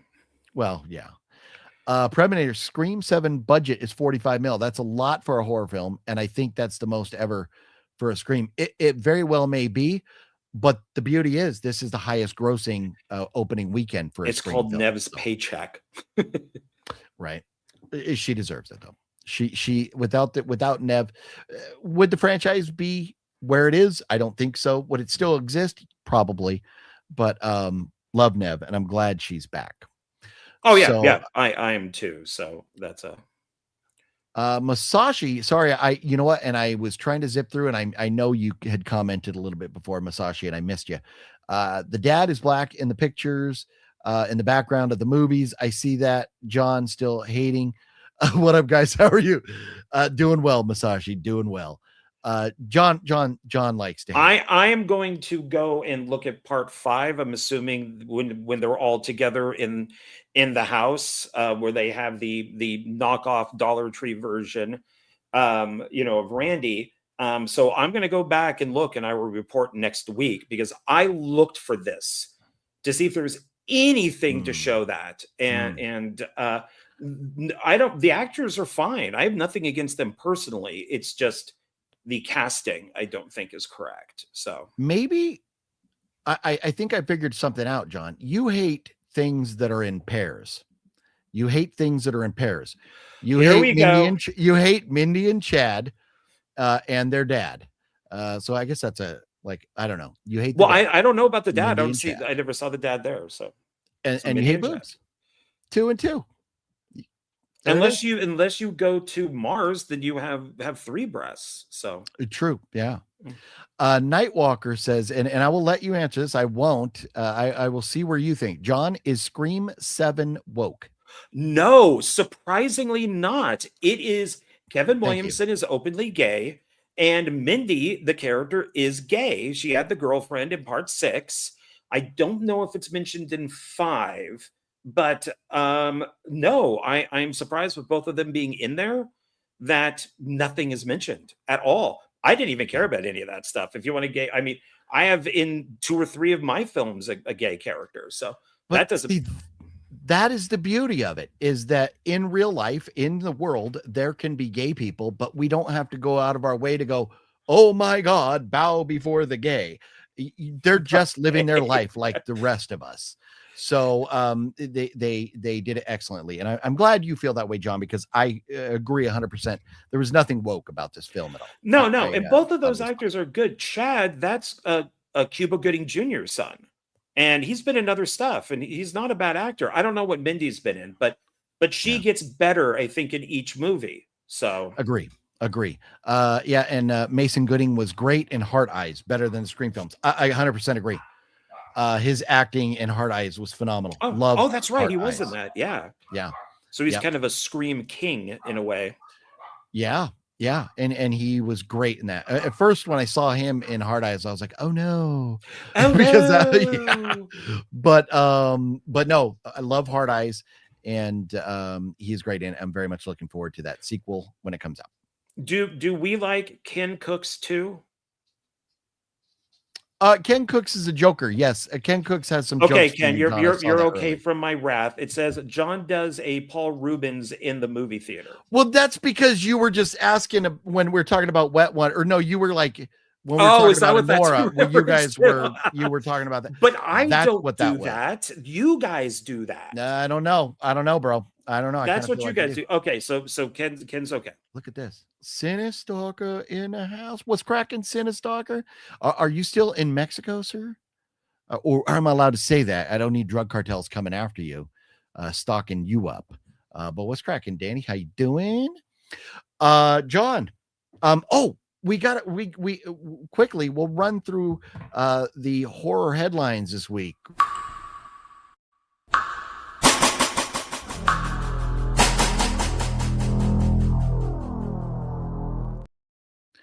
So then, and of course, in addition to Scream 7 being out this week, which I highly recommend everybody goes and sees, we got a trailer for The Mummy, Lee Cronin's The Mummy. Did you see that trailer before Scream while you were there, John? No, the first time, no, that was not there. Scary Movie was there. And then the second time, Regal doesn't work like AMC. They don't do 30 minutes after the start time. I literally made it there with like 1 minute left of the Scary Movie trailer, and it went right into the film. Interesting. So Scary Movie was the last trailer played before both times when I saw Scream 7.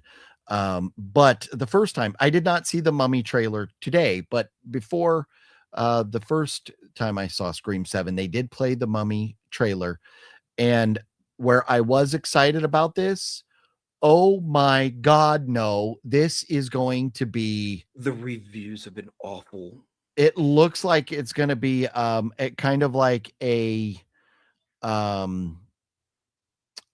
you just referenced the part 2 of the Megan. It kind of reminds me of like a Megan movie. And the acting looks bad. Lee Cronin, what are you doing? So anyways, there's a trailer out there. You guys can watch that if you want. Lee Cronin's The Mummy coming out in April. Ready or Not 2. There is 8 minutes of Ready or Not 2 if you want a little sneak preview that you can watch. It's not like a bootleg or anything. They've released an 8-minute segment of the film that you can watch if you want for Ready or Not 2, as we are just 3 weeks away from that.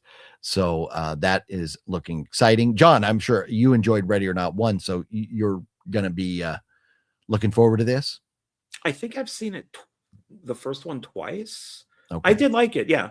But it's another one where I'll probably wait for streaming. Ooh. Yeah. Samara Weaving's in it. I'm there. I am there. I love her. The Bride comes out this coming Friday. I'm very much looking forward to this. I will be seeing this. I don't know that I'll be there Thursday night, but I will be there opening weekend to see The Bride. We're like Frankenstein's Bride here. It's a different take on Frankenstein and The Bride. I am looking forward to it. John, how do you feel about The Bride? Streaming. Okay. This one is going to be interesting because this is a movie that I hated, the first one. And I wish we had more time with MC because I would have loved to talk with him about it, because I do believe he also fucking hated the first one. And that is In a Violent Nature 2. I loved the first one. For some reason, it's getting a sequel. And the trailer for because sequel, it did well and people liked it. The trailer for the sequel has more action in that 2 minutes than the entire first movie. Probably because they listen to people. Although in the first movie, you got a whole shitload of nothing, silent walking. they are advertising we're going to get a lot more of silent walking in this one. Have you seen the trailer for it yet? Silent Walking. That's a good trailer or a good title. Silent Walking. Yeah, I saw it. I think it looks good. I like the first one. I don't know why everybody hates it. It's like if you followed Jason around for like a day, and he's just walking through the woods and stuff and killing people. So, hey, they're making a sequel. Film obviously did well enough. So, not a fan, but I'll probably go see it. The trailer looks better than the first one.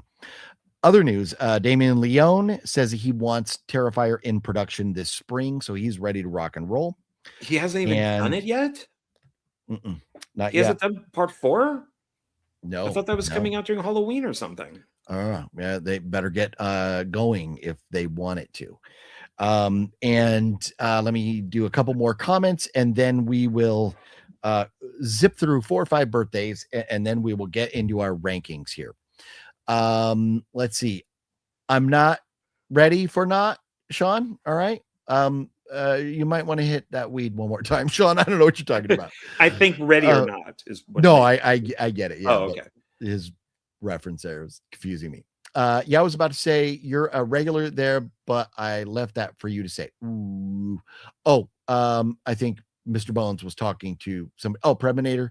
What other YouTube channels do I know you from? So, talking amongst themselves in the chat here. House of Pain rules. I don't know, sir. I don't know about that. I blame House of Pain 100% on the AD of that film. The AD was a real dickhead, and I don't like the guy. He single-handedly ruined that film, and you can tell how shitty the film is because the AD is sitting right the fuck next to me and doesn't realize he was the AD on that film. Oh my God, are we talking about that House of Pain? Yes, we're talking about that House of Pain. Oh fuck, I'm thinking like what would we think? I the AD? James is talking about that House of Pain. Oh my God. That was, you know what, it was bad, and it was all the AD's fault. I would say it's the AD's fault because the director didn't let the AD do anything that the director said he could do. But the good stuff that is in there is because of the AD. Oh, I get it. Well, the only good thing in there. Oh no, you don't have to kid because it's true. So yeah, no, it's a pretty bad movie. Man, any Scream posters in the theater for John and I? No, I meant to ask Jose if they had anything. None. Both places. Regal always has posters. None. I saw somebody posting that they got a picture, which the poster was not impressive at all. It didn't look like the pictures you see online. So I was not impressed with the poster that I saw somebody get, but we did not get any. Kind of John, do you guys like Predators 2010? I've never seen it. Yes. It's better than the new one. Yes. Well, there you go. Mario does not want to see The Bride or The Mummy. Hell no. There you go. Birthdays quickly. Javier Bardem turns 57 today. Ron Howard turns 72 today. I thought he was like 92. Ma Dong-suk, the star from, well, you can't see my poster right now, Train to Busan and many other great films, is 55. Tim Daly is 70 today. John, do you know how old Ray Don Chong turned yesterday? 62. 65. Ray Don Chong was quite a looker in that film with wasn't Red Dawn, was it? What was she in with Schwarzenegger? It was she Commando. Was in Commando. Yeah. Commando, yeah. In the convertible car and stuff. She was very hot back then. She's not aged well. Yeah. John Turturro turned 69 yesterday, and Big Bubba Smith, who we love in many, many, many movies, but the guy who ripped the seat out of the police car in Police Academy, Bubba Smith, would have been 81. Rest in peace, Bubba Smith. Oh no! Oh no! Oh no! On Friday, Kate Mara turned 43. She was great in Fan 4 Stick.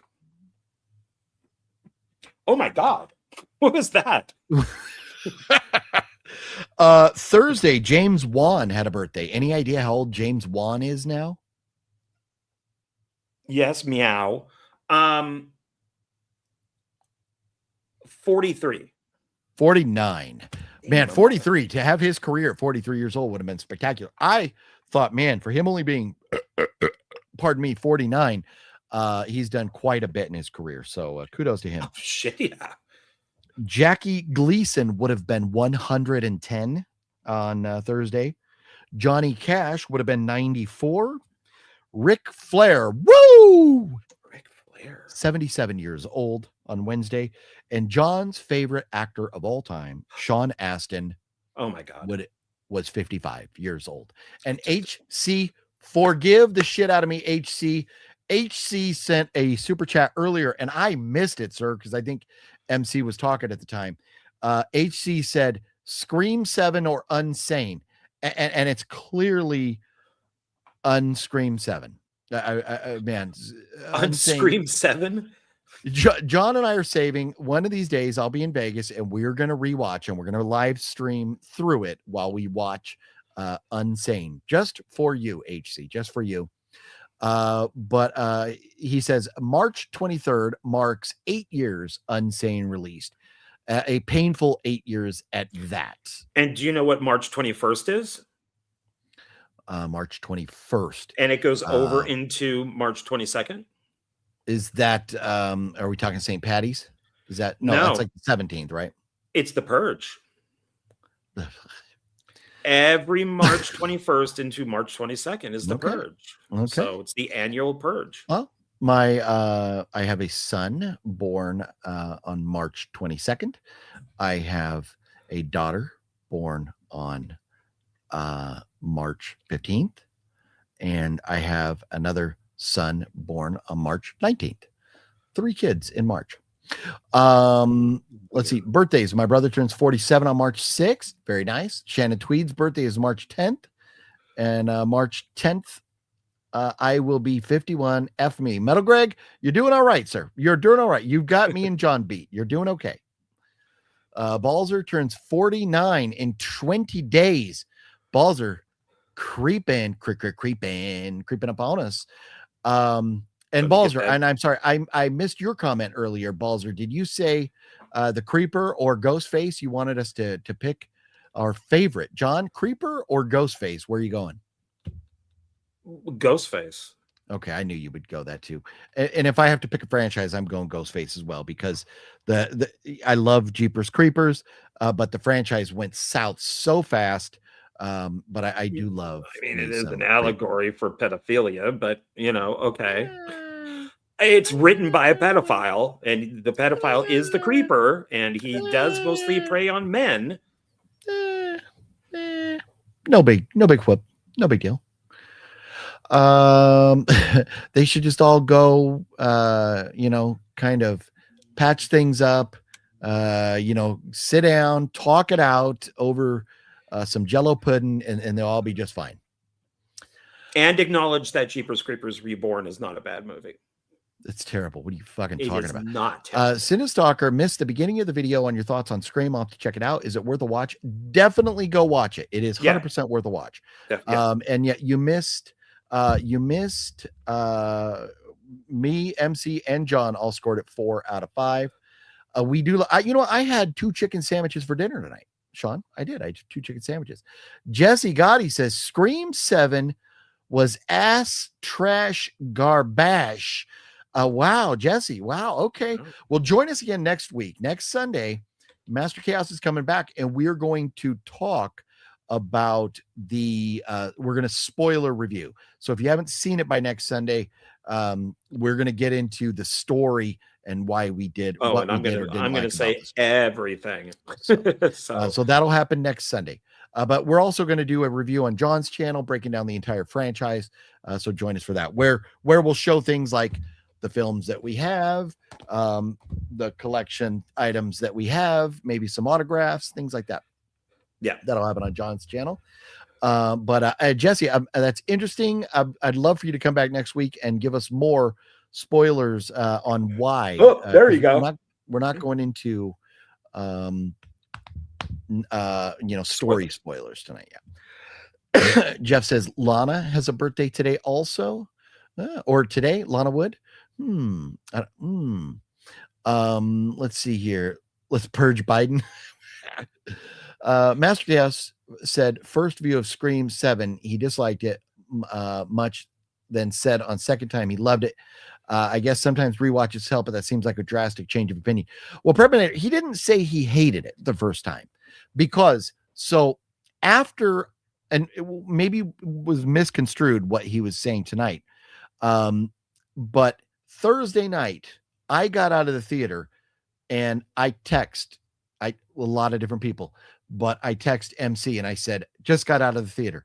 And he responded to me going, I just got out of theater. I fucking loved it. And I was like, I loved it too.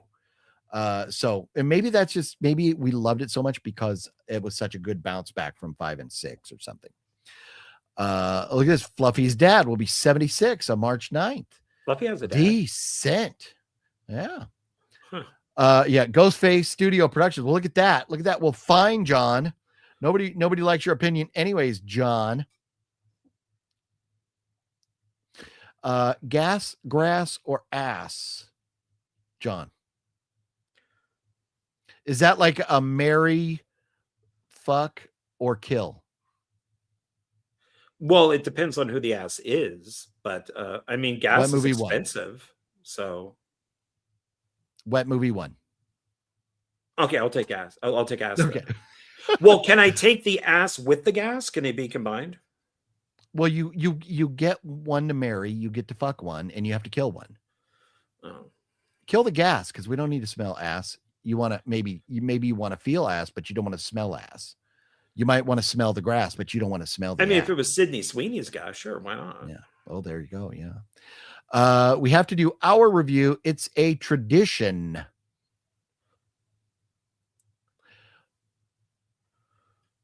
John, who is Ghostface Studio Productions? You obviously know them. They're watching on your channel, and they said we have to do our review. It's a tradition.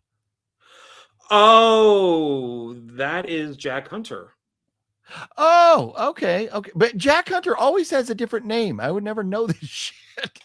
And was that Scream 6 that I did a review with you guys with? I think Jack and I did 5 and 6, and then you reviewed it with us once. Yeah, we will, Jack and I, basically I'll be doing like 3 different reviews. So yeah, of it. Okay. Yeah. So okay, so well, there you go. Well, so that needs to happen, John. There's a couple in here. So Slack Wolf says part 4 is my favorite, and Jill is my favorite. Part 4 is my favorite, and of course Jill. That's Emma Roberts. Oh my God, is she great in that lumberjack shirt? She is amazing in that, and one of the best killers. I just want to quickly scroll down on here. It said John might remember wrong, which I think is about the dad. And it's Ken Cooks too. John is racist? Question mark. I think he's joking about the dad stuff. I'm just reading. You and me both, John, love Chucky. That's Antonis. Antonis? I knew it was going to be Antonis. He loves Chucky. Let's see. So dad in the pictures. Okay, you could see still hating what's okay. I think you showed that one of saying that I don't know. I'm gonna go back and rewatch that scene, and if I see something, I'll let you know. I'll be honest about it.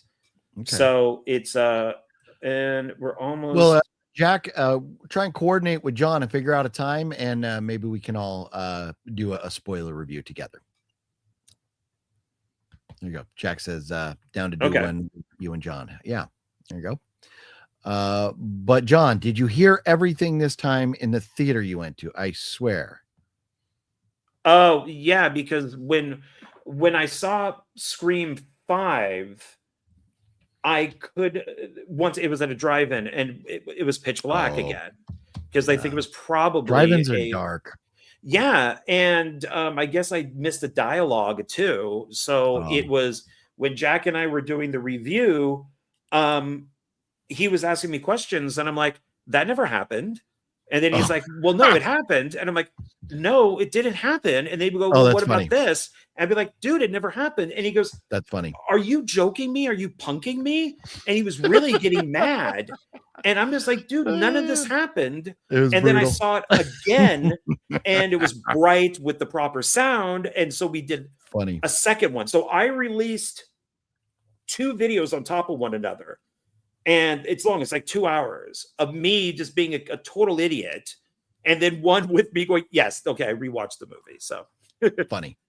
Sean wants to know, did you get your popcorn bucket? I did not. Sold out. John got a cup.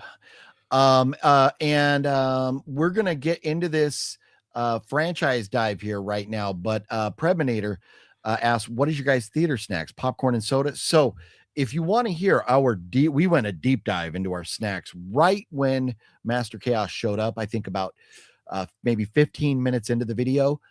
You can go back and rewatch all that, but we all do popcorn, and I had peanut M&Ms.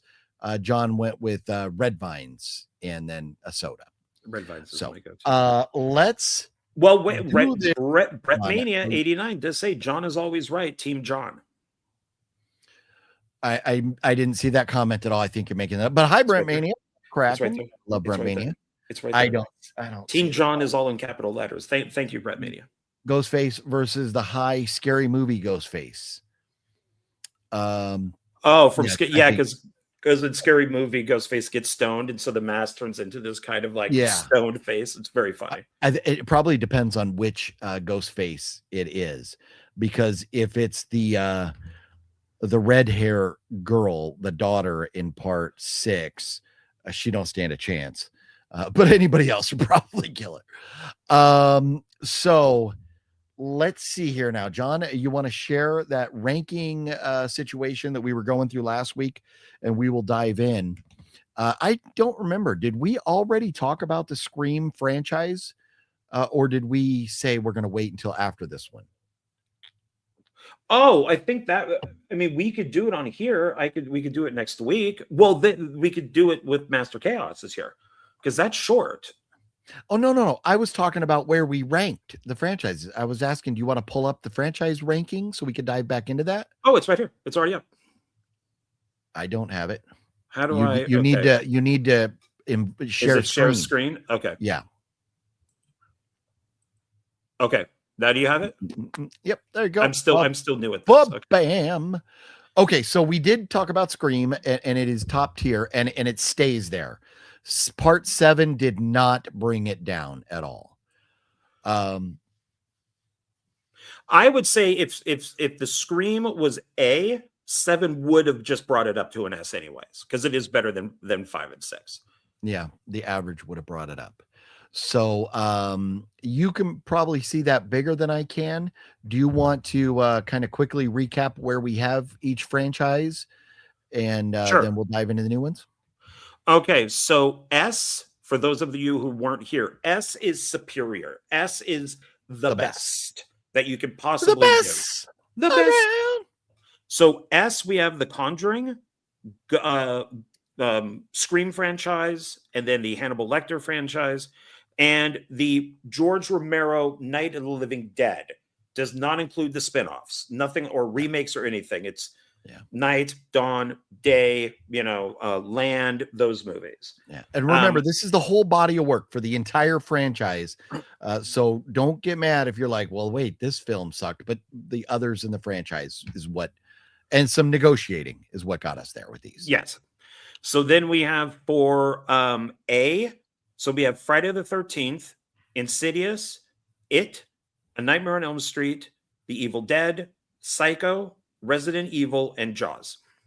I think it's funny. People got to be losing their shit that we don't have Night of the Living Dead. Nightmare on Elm Street and Friday the 13th on the top. I'm sure there are people out there losing their shit that we don't have those on the top, but that's just how we feel. That's just how we feel. Yes. Okay. So then for B, The Descent, Paranormal Activity, Poltergeist, The Omen, The Purge, and Final Destination. Okay. So, and I know you disagree with me on The Purge. So, no, The Purge, I feel like a B is a great score for The Purge. See, and I probably would have. No, I think you wanted to move it up to A, and I agreed to move it down to B. I think wanted to put it as an S. Elika, we have not yet gotten to Halloween, so we will be getting to that here We have momentarily. 25 more of these to go through. There's a total of 50. Okay. And then C, Tremors, the Return of the Living Dead series, Prom Night, and Children of the Corn. Okay. And then D would be the Puppet Master films and Sleepaway Camp. And there's no F's so far. None. So and everybody remember, like you might go like, oh my God, Sleepaway Camp's not a D. No, the first one is probably like a B, but the rest of the franchise. And then Puppet Master might have one or two like really fun films. The rest are kind of lot more misses than hits. But so it's overall the whole body of work.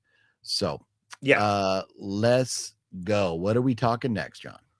Okay. So our next one, because I'm just pulling them up in the order that this has generated. So the next one would be. So we did. That's, I think. So Elika said we had it as an A next to Friday the 13th. So did we talk about Halloween last week? I don't remember if you did. I don't think so, because I went through. So the list got deleted and John had to put it together. So there is a chance that we could start with that one then. Okay, let's just start with Halloween again then. Yeah, because it's yes, it was on the list. I did miss it. Okay. So we had it as an A. And I'm comfortable with it there because to me, Halloween 1 and 2, 3, 4, and 1, 2, 3, 4, and maybe H2O are great films. The rest, man, they take a dive. So wait, maybe 5 too. Which one is the one that's it's 5 that's terrible, right? Yeah, 5 we hated. Yeah. So but 6 was okay. But so there's so much bad that it really can't be. And then 4 okay. So I missed Blair Witch 2. That we said was a B. Okay. And so you can get Halloween up there. Okay, good. Sean says Pumpkinhead is an A. Yeah, I love Pumpkinhead. I love me some Pumpy, but we'll see. Okay, so the next one here is going to be, and I know, Terrifier. You leave it right there, sir, right where it's at. Go fuck your mother. Where would you truly, not fucking with me or anything, truly, where would you put Terrifier? You would give that franchise an A? I love the first one. I thought the second one was even better, and I like the third. Yeah. And I even like the anthologies with the different guy playing Art the Clown. Oh, I think they're all so terrible. Yeah, no, for me, really, that franchise, I understand the love for it, but I think it's so fucking bad. I personally would give it a D. But I gave you Children of the Corn, and I love Children of the Corn. That got a C. We are broke even right now, sir. If you're going to give Terrifier an A, which let's see, audience, viewers, tell us what you think. Sean gives it a B. Wicked Network gives it a B. Justin gives it an F. Metal Greg gives it a B or a C. Mario would give it an A. There's one for you there. Nightwalker would give it an A. Anybody else got input on Terrifier? Elika says C. James says double D. Double D. Man, work with me here. Work with me, John. Give it a fucking B. Give it a B. I think I've given you more than you've given me, but okay. We're even right now, sir. We are even right now. You really okay? Let me ask you this then, John. Put it back up there at A. Put it up there. No. You owe me one though. No. John, put Terrifier at A, and then let me ask you a question. Slide it up there. Oops. Okay. And now, John Ward, you're going to sit there and tell me that Terrifier is better than the Purge franchise? Now go ahead and move it back to B, sir. Well, go ahead and move it back to B. But then sir. that means also that I think Terrifier is just as good as all of these. And which it is not. But I think Terrifier's Terrifier not as good as. Is that Jaws? Terrifier is not on the level of Jaws, or It, or Insidious, or Friday the 13th. Terrifier is low budget indie garbage. No, it's just kills and thrills, no sense at all. No. If you're willing to say Terrifier is better than The Purge, then you put it at an A, sir. Well, they're two totally different things. But one has to be better than the other. I like all three. I like all of these. And I just finished the second season of the TV show. And so far, there is not one bad Purge movie. I have one film left. But do you think Terrifier is better than The Purge? So Second Descent sucked. I don't want to talk about those. I don't care about those, sir. I just want to hear you say Terrifier is better than The Purge. It's apples and oranges. Okay. That is a refusal. That is because I'm right. I think that you could say you could compare Friday the 13th, Nightmare on Elm Street, and Halloween. I think you can compare those. Them. But you can't compare Friday to Jaws. They're two totally different things. This is not a slasher film. If you had to pick slasher. So I'm going to tell. Okay, so right now, John, you can never watch one or the other, Jaws or Friday the 13th. One of those franchises ceases to exist. Which one are you saving? Terrifier. No, Jaws or Friday. Oh, Jaws or Friday? Yeah. Which one of those are you saving? I would say Friday because there's more of them. Okay. Terrifier or The Purge? Which one, if you have to get rid of one of them, which one are you saving? I might say The Purge I would save because there's more of them. Okay. If you're on a desert island, that means that you're watching 3 movies and that's it.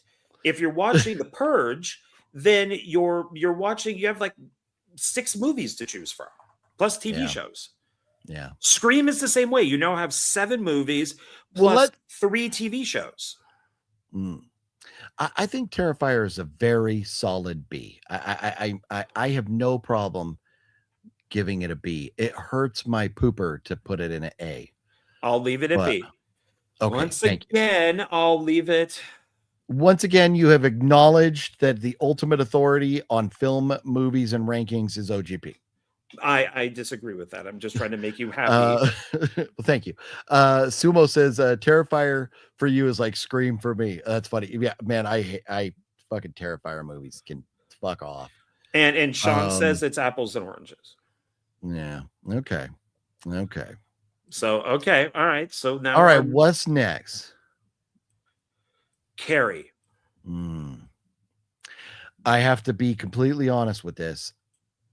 I know we have a Carrie movie and then we have like a remake, right? Yes. And then do we have sequels? I don't know anything else about that franchise. So there's 3 total films. So the original Carrie, then after that came Carrie 2 The Rage, which is a direct sequel. Then they did a TV movie, it was in 2 parts of the first Carrie. And then they did a regular movie with Hit Girl in it as Carrie. And now they're doing another one. Mike Flanagan is doing another one for Netflix. Wow. So really there's only one good Carrie movie, and that's the first one. Okay. Well, Metal Greg says an A. Are you guys scoring right now on Carrie? Is that Nightwalker? Are you giving it a C and a Mario a C? Because that was at 904. Antonis is at a C. So anybody, Elika says the first one was great. The others are crap. Right there in agreement with John. Wicked Network was cracking Wicked. Robert Carradine, right there. Passing away hurts. Where did you gave Carrie a C? Yeah, I'm not going to argue with you on that at all. Yeah, hit and miss. This is also, all these are hit and miss as far as the sequels go. Okay. Metal God says a B. HC says Carrie is a C. Jeff says we all watch so many horror flicks that aren't Citizen Kane, but they still entertain. I rate many sleazy trash or horror films very highly, Jeff, and that is why I understand the love for films like The Purge and Terrifier. I'm not the biggest fan. The Purge sequels, I think I like better than the first. If you took out the first one, I think I'd like him better. But if I would have not rewatched The Purge recently, I would have been a much higher score than I am now. But I couldn't even get through it. And Citizen Kane is a rough comparison because it is the greatest movie ever made. So it is. I mean, it if you watch it as a historical context, it is the greatest movie ever made. No, I know it's very, very highly regarded. Yeah. Yeah.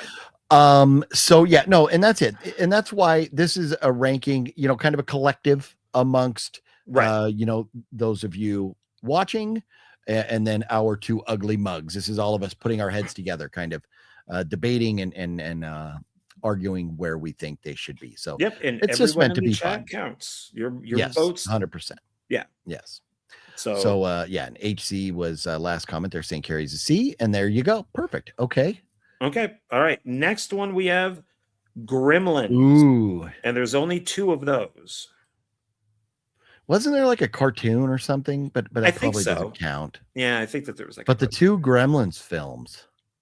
Here's the thing with the Gremlins.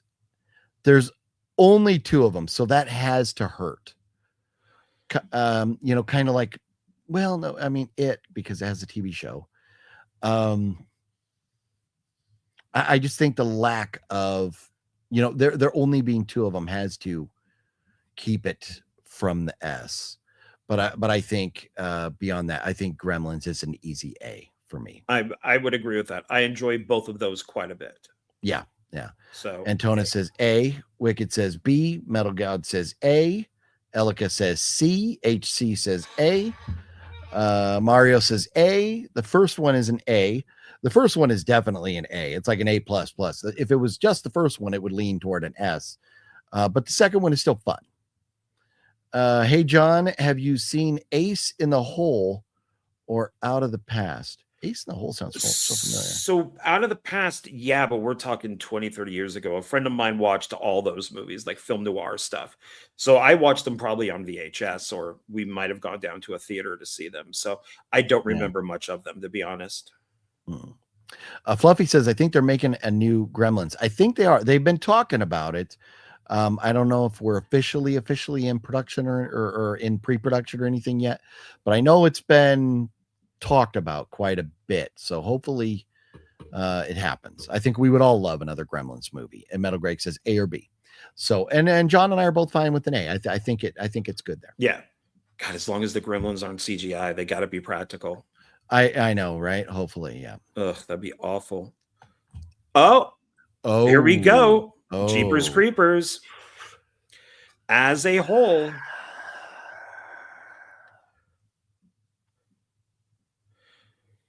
now I am only going to look at these as the films, not the history of the director or Coppola being involved or anything. Yeah. So I am only going to be looking at these. I really liked part 1. I think part 2 is better. Part 3 is the worst of those. I know that everybody but me hates part 4, which is Reborn. So mine would probably go 2, 1, 3, then 4. Wow. And so I am in order 1, 2, 3, 4. But 2 is good. 2 is good. And this is this really has me thinking now. This is tough because I love 1 and 2 is great.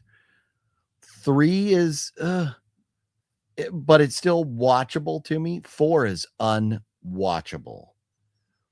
I'm going to be real with this franchise. As much as I hate to say this because of how much I love Jonathan Breck, how much I love the Creeper,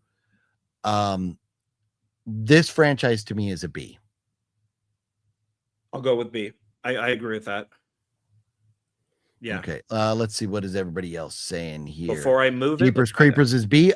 And look, I wasn't even on this because I was honestly ready for John to trash it. And I had my finger on this. Bullshit. So I wasn't even looking at comments, but now let's see what everybody else is saying. Metal Greg says B. Wicked says C. Antona says B. Elika says B or C. Mario B. HC says C. Antonis likes Reborn too. One more vote in your favor there. Fluffy says B. And part 2 is better. Balzer is pissing himself at your comment there, John, about It part is 2 better being than the better. first one. Sean says B, and B overall. Okay, so all right, that's good. We are pretty much all in agreement on a B with that. Okay, very nice. Okay, cool. Here we go. B. So Moving it's the over. same as the Terrifier movies then. Not in my book. Terrifier, like I said, would be a D. In my humble opinion, I am giving you fucking Terrifier, sir. You and everybody else. I know Gee, I'm the Lone you. Ranger on the. I am the Lone Ranger on this one. You're more like Terrifier's Tonto. Fucking trash. More like Tonto. That's fucking racist, sir. Don't make me call Jesus. Oh, speaking of Jesus, hello, Jesus. Jesus Christ. I missed him. Man, he popped in and left really fast. All right, so now we have The Strangers. Ooh. So I've seen part 1. I've seen part 2. I have not seen part 3. Oh, no. I've seen part 1. I've seen Pray at Night. And then I've seen chapter 1, chapter 2, but not chapter 3. I haven't even seen chapter 2. I chapter 2 and chapter 3, like, ugh. Man, if they would have just left it the original movies and not did chapter 1, 2, and 3. So there was 3 originals, right? Now there's 2 trilogies. So we have 6 total films. No, there's Strangers and Pray at Night. And Pray at Night are their own thing. And then chapter 1, chapter 2, chapter 3. Oh, there was just the 2 of them? Yeah. Man, if they would have left it those 2, oh. It would have at least been an A. With these new 3. And so I have to be completely honest. I haven't seen chapter 2 or 3, but the reviews of them are que horrible. This franchise,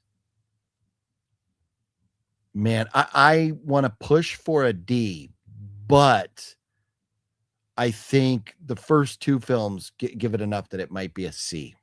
I would agree on C because the first 2 are better than the 2 I've seen. And at least the cinematography and the color and the lighting and everything with the new trilogy is fine. Production value's there. Well, it's Rennie Harlan, so yeah. Yeah, well, Rennie just like smoked some fucking crack before he wrote these stories, though. But C, how about a C for Strangers? I think that's fair because it's once again there's a total of 5. Seen 4 of them, so that kind of goes along with the rest of these for having multiple sequels that are hit and miss. Okay. So let's see if we're in agreement with everybody here. First 2 is A, says Elika. Sure. Jeff says C. Metal Greg says C. Justin says D. Chapter 2 was better than chapter 1, says Antonis, and I think Antonis kind of is into the new trilogy. I give it an A. Amber's turd. Whoa. That's a big turd. That's Smelly. Yeah. Oh man. So I think we're fine with that. Let's head on down the line here. What do we got next? All right. So the next one we have is the Universal monster movies from like the 30s and 40s. And so we're talking Dracula, we're talking Frankenstein, Wolfman, Mummy, Invisible Man, Creature from the Black Lagoon, Invisible Man, all of those. See, and what I like about those films is they're not 2.5 hours long each. Most of them are about an hour. Yeah. For the time that they came out, they're all really damn good. I'm gonna say S. Because if you put them up against some of the newer stuff because of effects and things like that, they're going to struggle. But for what they are and the time they came out, John, I'm with you. Give that fucker an S. Yeah. Because there's a lot of these and they're all good. Yes. S. They're all very watchable. And I can say this because I just watched all of them because they were all on the top 100 horror movie poster. And I had to watch them all to grade them.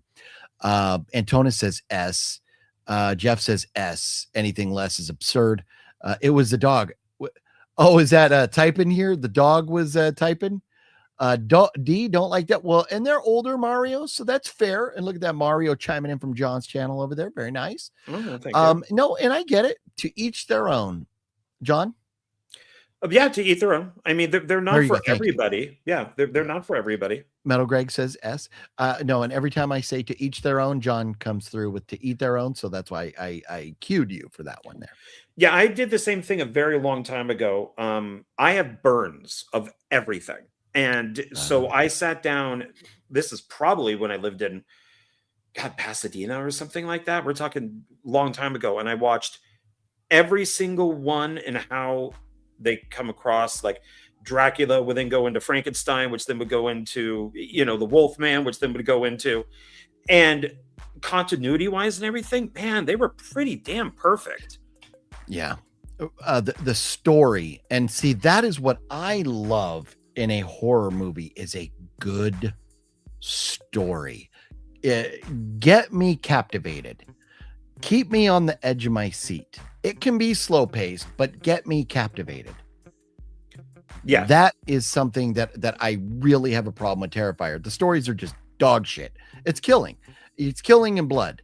And I love these films because the stories are there. They had to tell a good story back then because they didn't have the effects. Right. Yeah. So, okay. All right. What do we got next? All right. The Ring series. Oh. Okay. I own the Ring franchise. I own Ringu franchise. I own them all. I've not seen them all. But what I have seen, I think is great. People now with this, John, are we doing Ringu and Ring or just Ring? I think just Ring, just the is American Ringu version. On there? Is the Asian one on there? I don't think so. No, and I think I kind of feel like it should be included, but it wouldn't alter my score at all. It wouldn't alter my score. I have a hard time giving it a fair score for the whole thing. But what I have seen, what I have seen, I would give an A, but I feel like the franchise is not going to, if the other movies dip after the first one, I feel like we're probably going to be at a B. But I'm very curious to hear what you think, John. C. Okay. James says A. Antonis says B. Sean says D. Jeff says B. Mario says B. See, and I think a lot of that is including Ringu. Have you seen any of the Ringu films? Yeah. That Grudge. I mean, I've seen a lot of the so if Ringu was involved, would you up your score to a B? Nightwalker says C. I'm gonna be okay with you giving it a C. I'm not gonna argue. Because I haven't seen them all. Fluffy says Ringu's better. Yes. Yeah, all the Asian stuff is better than the American stuff. The Eye, the Grudge, all that type of stuff. Old Boy. All that. Rings, I thought was better than the Ring and Ring 2. I kind of liked Rings, but Sean gives it an ass. So that's an A. Yeah. Haven't seen Ringu or Ring, Metal Greg. Yeah. If you're going to give it a C, I'm okay with that. I'm just fine with that because I've not seen them all. I need to see them. I need to get with the program. Yeah, that's I got to put it there. Okay. Yeah. So, okay. All right. All right. What do we got next? The Amityville horror films. Now, oh god. Okay. We need to set ground rules here. Yeah. There are something like 60 Amityville movies. So 90% of them don't count. Right. So I would, because if we counted everything, I would say this is a D or an F. But if we're going off of 1, 2, and 3, which were major motion pictures, they were all supposed to not necessarily be connected, but they were all supposed to be Amityville films. Then you have 4, which is a TV movie that does count, and then you have the objects, the cursed objects. Those technically count. So like 1992. So does Amityville Death Toilet count? No. So I kid with that. No, I know. Trying to think. Amityville Dollhouse, I think, is that counts. So anything from Dollhouse down counts. Amityville Awakening counts. So I just Googled the order to watch, and so it says Amityville Dollhouse is 1996.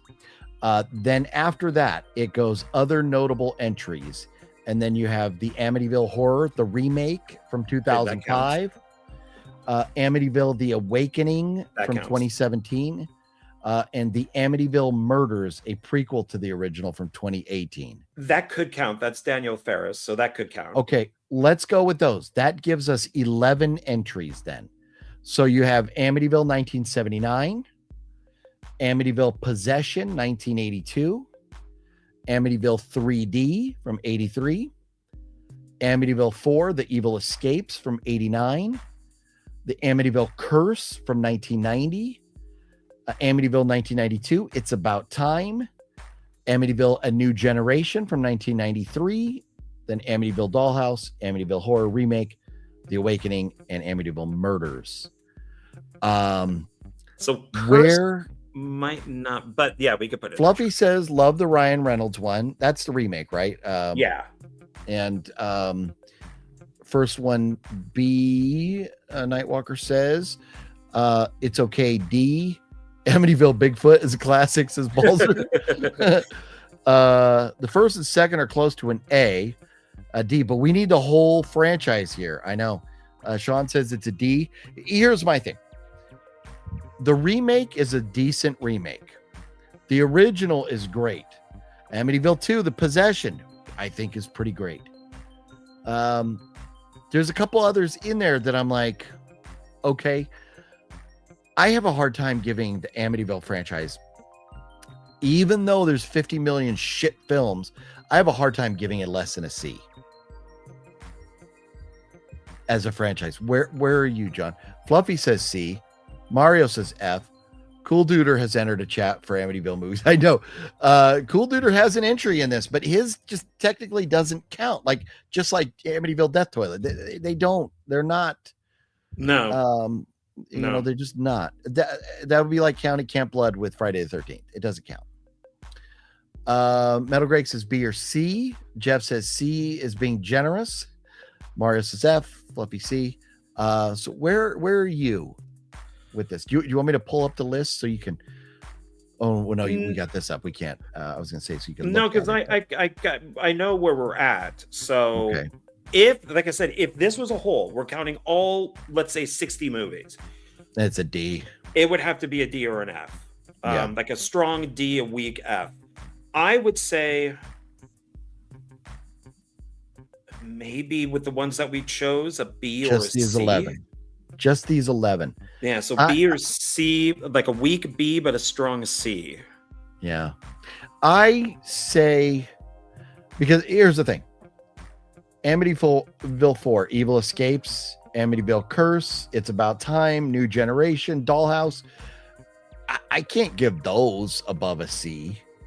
I mean that group of films will probably be a D.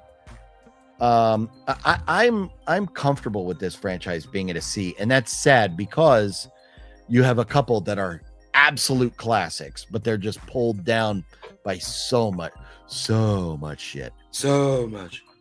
So I can, to a degree, it's funny, is John R. Walker and I are big, you know, he made actually the film that this poster's in. He made Amityville Theater. Yeah. We love the Amityville films. He messaged me the other day and goes, I'm done. I can't collect anymore. I'm done. And I said, dude, so am I. And I have an entire shelf and a half of Amityville movies.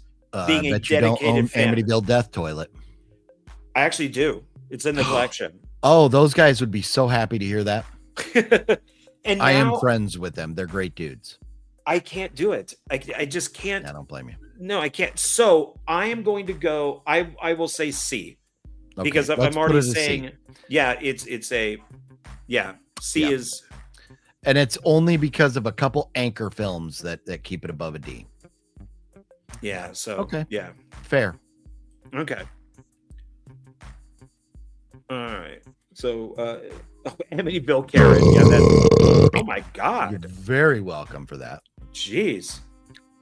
Amityville Karen is brought in there. Louise. I turned off Amityville Karen. You rang. What's up, G? You said G, so he showed up. Look at that. How about ask and you shall receive the G's. Jeff says C is being generous overall. Yeah. But Sean says I think they're all great movies. I don't know if that's sarcasm or not, but at one point I watched every one. Yeah. What do we got next? Okay. So far, no Fs. I know. All right, Candyman. F. So how many Candyman movies do we have? 3? The original, the sequel, 4. and the remake? Or there's 2 sequels and then the remake? Yeah. Or not the remake, but the new one? It's a requel, yeah. As they say. And I got to be honest, I thought the requel was better than any of the other ones. So a lot of people love it. I love that one. So, but because 1 is really good, 2 isn't bad. That's Farewell to the Flesh. That was okay. 3 was very low budget, and I think it was direct to video, but it was okay because it's all Tony Todd. And then 4 lets us know that Candyman has been with us throughout the ages. There's just different Candymans. So if it's a lynching, that person becomes Candyman. If it's police violence, that person becomes Candyman. And it's normally white people hurting black people. And then Candyman becomes born because something horrible happens. That's the idea with the requel. With the requel that I love. We are going to need some help, everybody. Let us know your thoughts, where you think it should be. Let's see here. Elika says it should be an A. Jeff says B. Love the first one. Antona says A. Easy F. Hate Candyman, says Mario. Oh, Mario. Metal Greg says A. I think Antona says 4 was telling us how many films there were. Fluffy says C. James says B. Nightwalker says D. I'm not going to input at all. I am very curious to see where you drop this, John. Where are you going to put this? B. I am good with a B. That is because exactly what I 1 and 4 are really good. It's those other 2 that are okay. They're not great. They're watchable, but they're okay. See, and I would have entertained an argument for an A, but I think if we started looking and went, is it better than Poltergeist? Is it better than Paranormal? I think it's on the level with those. So I think a B for me is good, even though we're going to have Antonis and Elika disagreeing with us, but I think B is a fair score. Yeah, I think so. Yeah. Okay. All right. So our next one here is just do it. Just fucking do it. I know I'm not going to win this battle. So just fucking put it up there. You and Antonis and Jose. A or S superior S. Yeah. I understand. The first Chucky movie, it's entertaining. The second Chucky movie, entertaining. I just don't like the fucking character. It's not for me, but I understand. And everybody that is a fan absolutely loves it. Mario says A. Sean says B. Elika, I am team Elika over here. I fucking hate Chucky, but I understand. And Tona says S with John. I'm sure MC. I say MC. That's Master Chaos would agree S. Oh, Master Chaos is watching right now. No. I just after what we talked about earlier. He would say S. Okay. Yeah. So, Jeff says he thought it got a little stale. I was just never a fan of a doll killing people. So I don't know it, but I'm not a fan of Nightmare on Elm Street either. So, to eat their own. To each their own. Okay. So there you go. Fluffy says A for Tilly's tits. There you go. She does have nice ones. Yes, she does, and they're real. So I will give you the S on that one. Okay, thank you. So you got your Conjuring, and I got my Chucky. Okay. Fair enough. Okay, next one is Creep Show. Man, there's so much there that I haven't seen. But what I have seen at Creep Show, I've always enjoyed. Because there's like movies and TV shows and shit, right? Yeah, I haven't seen the TV show.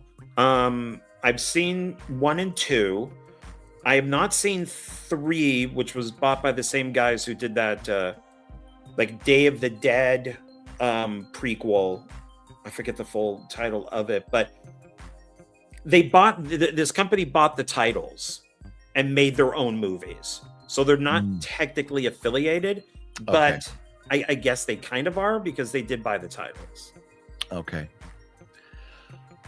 So where are you with the stuff that you've seen, Creep Show? Is it great? Where are you at with it? Creep Show is definitely an A. I think Creep Show 2 is a B. I have not seen Creep Show 3, and I have not seen the TV show. So I would give it a...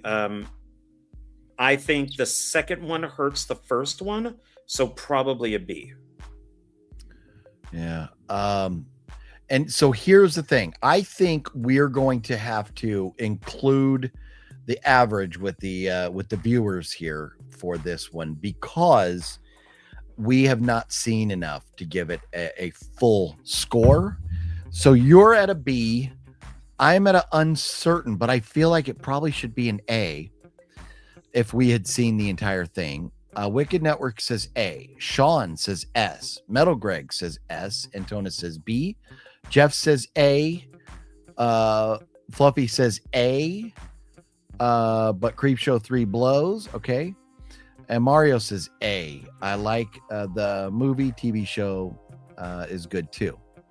So what do you think? Are you based on they seem to like it a lot enough to push it toward an A? I could go A because the first one is really good. Okay, and I think that the viewers have definitely swayed us the opinion here, and it is going to go to an A. So there you go. So let's put Creep Show as an A. Okay. All right. Next one. How lucky are we to have all these good horror franchises? There's a lot of them. All right. Now we have Hellraiser. We have to be very careful with this franchise, or Lady Phat may come murder us in our sleep. Because I believe Hellraiser is, if not her favorite, it's one of her very favorite franchises. And there are some great Hellraiser movies. I even like the new one from 2022. I think the new one is good. The Pinhead is closer to the book, which I like. So it's which is androgynous because Pinhead doesn't have a sex, but and he's also not known as Pinhead. He's just known as the Cenobite. But 1 is good, 2 is good, 3 is good. I like 4. There's I like Bloodlines. Doug Bradley's autograph right there. Oh, look at you. Met him in person.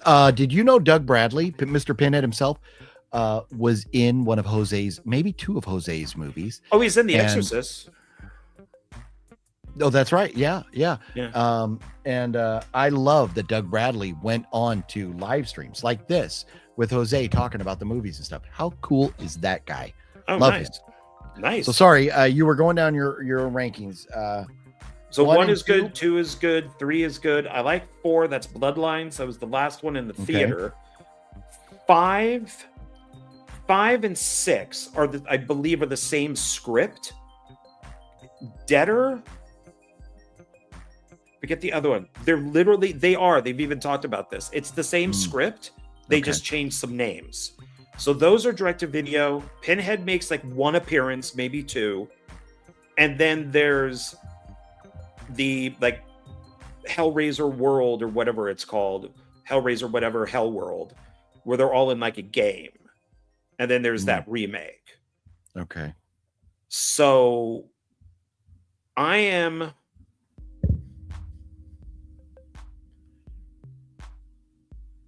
saying, hang on. I'm gonna write my score down really quick. I'm gonna write it down, and then after you say what yours is, I will I want to make sure reveal I got it all what I've written down right here. And so this is what I think, and then we'll look at what everybody else says. Where do you feel after you've made your decision, John? Where? Oh fuck! My God, there's even more than I remember. Hellraiser, Hellraiser 2, Hellraiser 3, Hellraiser Bloodline, Hellraiser Inferno, Hellraiser Seeker, and Hellraiser Deader are the same script, I believe. Hellraiser Hellworld, that was the last one. That's the game. Hellraiser Revelations, that's the found footage one that nobody likes, but I do. Yeah. Hellraiser Judgment is the one that kind of brings us back to the original. That one is really good. And then there's the remake Hellraiser from 22. So with remembering now. Well, let's see what everybody else is saying. Let's see what they're saying while you're thinking here. Hellraiser is either an A or a B. Jeff says B overall. Antonis doesn't like it. That's an F. Jesus Wept was a beautiful line. If Chucky is an S, Pinhead is an S, says Sean. Ooh. Which I pretty much agree with that. No. 1 through 3 are good. Anything after are painful, says Justin. Pretty much. I hope I get to meet Doug Bradley. He is a great dude. I hope you get to someday as well. Missed most of these. Where are we at? We are at Hellraiser. Hellraiser. So would you be said it? The Anchor films elevate the franchise overall. I kind of feel that way about Hellraiser too. Hellraiser, I would put it a C for longevity. Some of the sequels are good, but I hated the remake. Okay. Hellbound. The one for 2022, I did not hate. So, like I said, liked Hellraiser, liked 2, 3, and 4. Inferno is not good. Hellseeker is not good. Deader is not good. Hellworld is not good. Those are the ones where Pinhead makes a cameo. Revelations I did enjoy, but a lot of people did not, so I understand their hatred of it. That's the found footage one. Judgment, that one is good. That had the new Pinhead in it. And then I liked the remake. Yeah. So it's those middle movies where I gotta put this as a C or a D. Because it falls into Children of the Corn territory. There's like 10 Children of the Corn films. Wait, Children of Corn is ass. I'd rather watch. This is what I would give it. As a whole franchise. My God. I think the good ones are good enough to elevate it. I'm telling you, man, try to sit through Hellseeker and Deader and you will not make it. I know you too well. You will not make it. I can't even go back and watch that. So here's the thing. So I can go B. We have to look at the other franchises that are B. Jeepers Creepers. I mean, there's a good argument that. Well, let's look at the C's. Tremors, Return of the Living Dead. Yeah, the B's or C's. It does fit right in there with the B's or C's. But Pinhead is just, man. It is. I'm like a B minus. Can we put it in between the two, a B and a C? Let's put it at a B and then maybe revisit it at some point if we have to. Okay. Pardon moi. Okay. So Children of Corn needs to be below Hellraiser. Indy, I am with you. I think Children of the Corn is better than Hellraiser. Oh, I really do. not one good movie in that franchise. Not one. The entire franchise. There's no many good movies. There's many good movies. Many. None. Okay, so now next is High School Musical, the trilogy. Go fuck your mother. Obviously, this is a joke because these are not horror movies. There's your first F. Just go ahead and put that in F. I mean, are you sure they're not horror movies? Have you watched them? I don't think I've seen. I've probably seen or heard one. It's probably played in the back of the van while we were on a road trip or something. But I unfortunately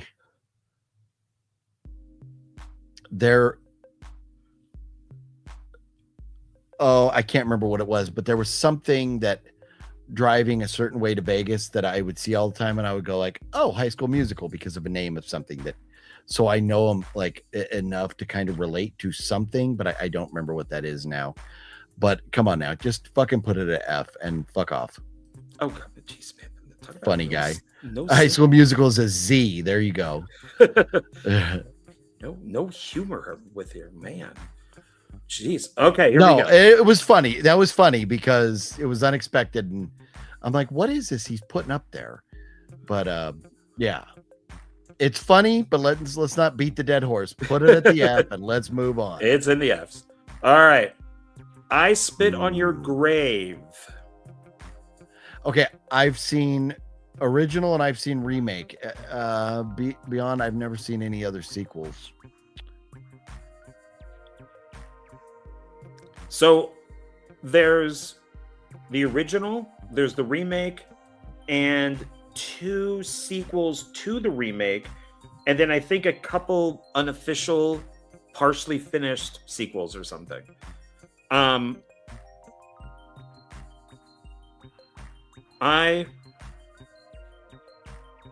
The remake and the original are pretty damn good. I don't know that they're A good though. I would think they'd be B's. And then I don't know where the other 2 movies, if they take that down to a C or not. Man, you're giving this. Let's see. Sean. Oh, that's right. Yeah. There's also Deja Vu. Thank you. Yeah. There's Deja Vu, which is a direct sequel. Okay. Yeah. Indy says I Spit is an easy B. Sean says D. Nightwalker says A. Antona says A. I think that was all we got on these. Jeff says B. So. The original and the remake to me deserve a B. I don't know about the other films, so I will go with I'm good with a B. If you think the other films are bad enough to pull it down to a C, then give it a C. If you're going to argue for a D, then we have to talk. I can go B. I can go B. The original is a classic. Yeah. Oh yeah. The sequel was way too much like Saw, but the girl was hot. And then the sequel to the remake is I turned it off actually because I didn't even know they made a sequel to the remake. Yeah, then they did a third one too. But there's also Deja Vu, which so maybe we are down did like enjoy. A C then, huh? I would say C. C. Put it on a C. Yeah. Put it. Was a comment I wanted to get to here. Kenny, what's up? Says I think that people saw Scream 7 out of curiosity, but if Scream 7 was mediocre, then Scream 8 might suffer at the box office. John and Master Chaos and I, all 3 of us gave it a 4 out of 5. I do think what they need to do with Scream, and we're going to talk next Sunday about spoilers. We're going to go into the story. We just talked today kind of basically, do we like the kills? Do we like this or that elements about the film? But we're going to go into the story next Sunday. But I think what Scream 7 needs to do, it needs to get out to physical media and streaming. And I think people need a second chance to watch it and maybe process or digest it a little more. And maybe like Master Chaos, the more he watched it, the more he loved it. I watched it the first time and the second time, felt about it the same way both times. I think, John, your first viewing of Scream was skewed because of the projector and the lighting and stuff, right? Yes. Yeah. So, but I think I think people just need to see it. I think it will, like Master Chaos said, in time it's going to age well, I think. So I trust you guys on Scream 7. I was not a fan of 5. Thought 6 was fun, but I like this return to the original writer and vibe. Indy. So I am telling you, 5 is by far the worst. John and I agree on that. Master Chaos only like 6 less because it's missing Sydney. But this is definitely kind of righting the ship. It's getting back on track, I think. I would agree with that. So, okay. So, let's see. So we said C for spit. Now where are we at? Yeah. Okay. How many more do we have down there? Not many. Maybe less than 10. Okay. I Know What You Did Last Summer. Ooh, man. I'll bring it right up there so we can. Man, that new one was terrible. So there's 3 of them. So I Know What You Did Last Summer, I Still Know What You Did, and I'll Always Know What You Did, which I enjoy all 3. Always is a flat out F. I love 3. I love part 3. And then the remake was so it was horrible. And there's a TV show, which I never watched, and I heard that was horrible. Oh, yeah. Okay, the first one is like an A. The second one, I'm like at a C. And then the third one, I'm at an F. And the last one, I'm at a D. Oh, my God. To me, so if a is 4, then a C is 2, that's 6, then an F is 0, and then the other one gets a 1. So that's 7 out of a possible 16. That score is clearly an F overall, but I can't give that franchise an F. Man, we're gonna need to phone a friend here, poll the audience. Wicked Network says Jennifer Love Huge Tits gets an A. Yep. Wicked Network gets a B. Metal Greg C or D. Never seen a single one of them. Jeff, I'd watch the first one at least. Elika says A. Sean says B. Antona says F. Nightwalker, I didn't even see there you go. Jennifer Love Huge Tits. I love that. What that is from? Is that from the first Scary Movie where she says that? Oh, I think so. Yeah. You were the one who alerted me to that, I believe. Yeah.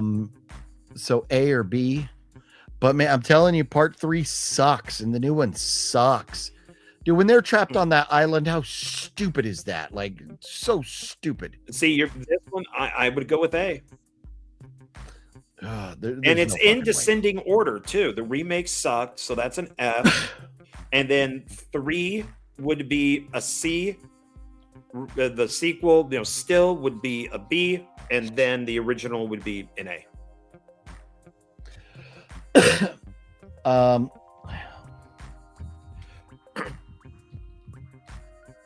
I have to more than phone in a friend. I have to refer to my good buddy IMDb. IMDb has I'll Always Know What You Did Last Summer at a 3.3 out of 10. Which one, the original or the remake? I'll Always Know. Always. Oh. Is a 3. No, I will admit, a lot of people don't like the third one. It's fucking trash. That's why I don't think it's trash. I liked it. I enjoyed it. I like Don Shanks, that he's the fisherman. I like that it takes place at a ski lodge. There's a lot of good 1 and 2 are good. If 3 and 4 didn't exist, I'd be okay. But this can't be an A. This cannot be an A. Yeah. Wet one. It's the whole franchise, not just Carrie. If it was Carrie, it'd be an S, or at least an A. but yes, the entire franchise. So always is so trash. Okay, and the new one, you're admitting the newest one is the worst of them all, right? Yeah, I don't think I'll ever watch it again. I don't know. I really don't. So that does bring it down a little bit. So kind of. So 1 and 2. Let's just say 1. I'd give it an A. Would you give it an S? 1 is definitely an A. Okay. The second one I still know. B. Well, a B. Okay. This is where we're going to disagree. Part 3, I give it an F. C. A C. So you're A, B, C, and then what? And then D? F for the remake. A, B, C, F. That averages to a B, sir. Look at this asshole right no. here. I'm only going to be here for a few minutes because you guys are some dumb motherfuckers. Okay, look.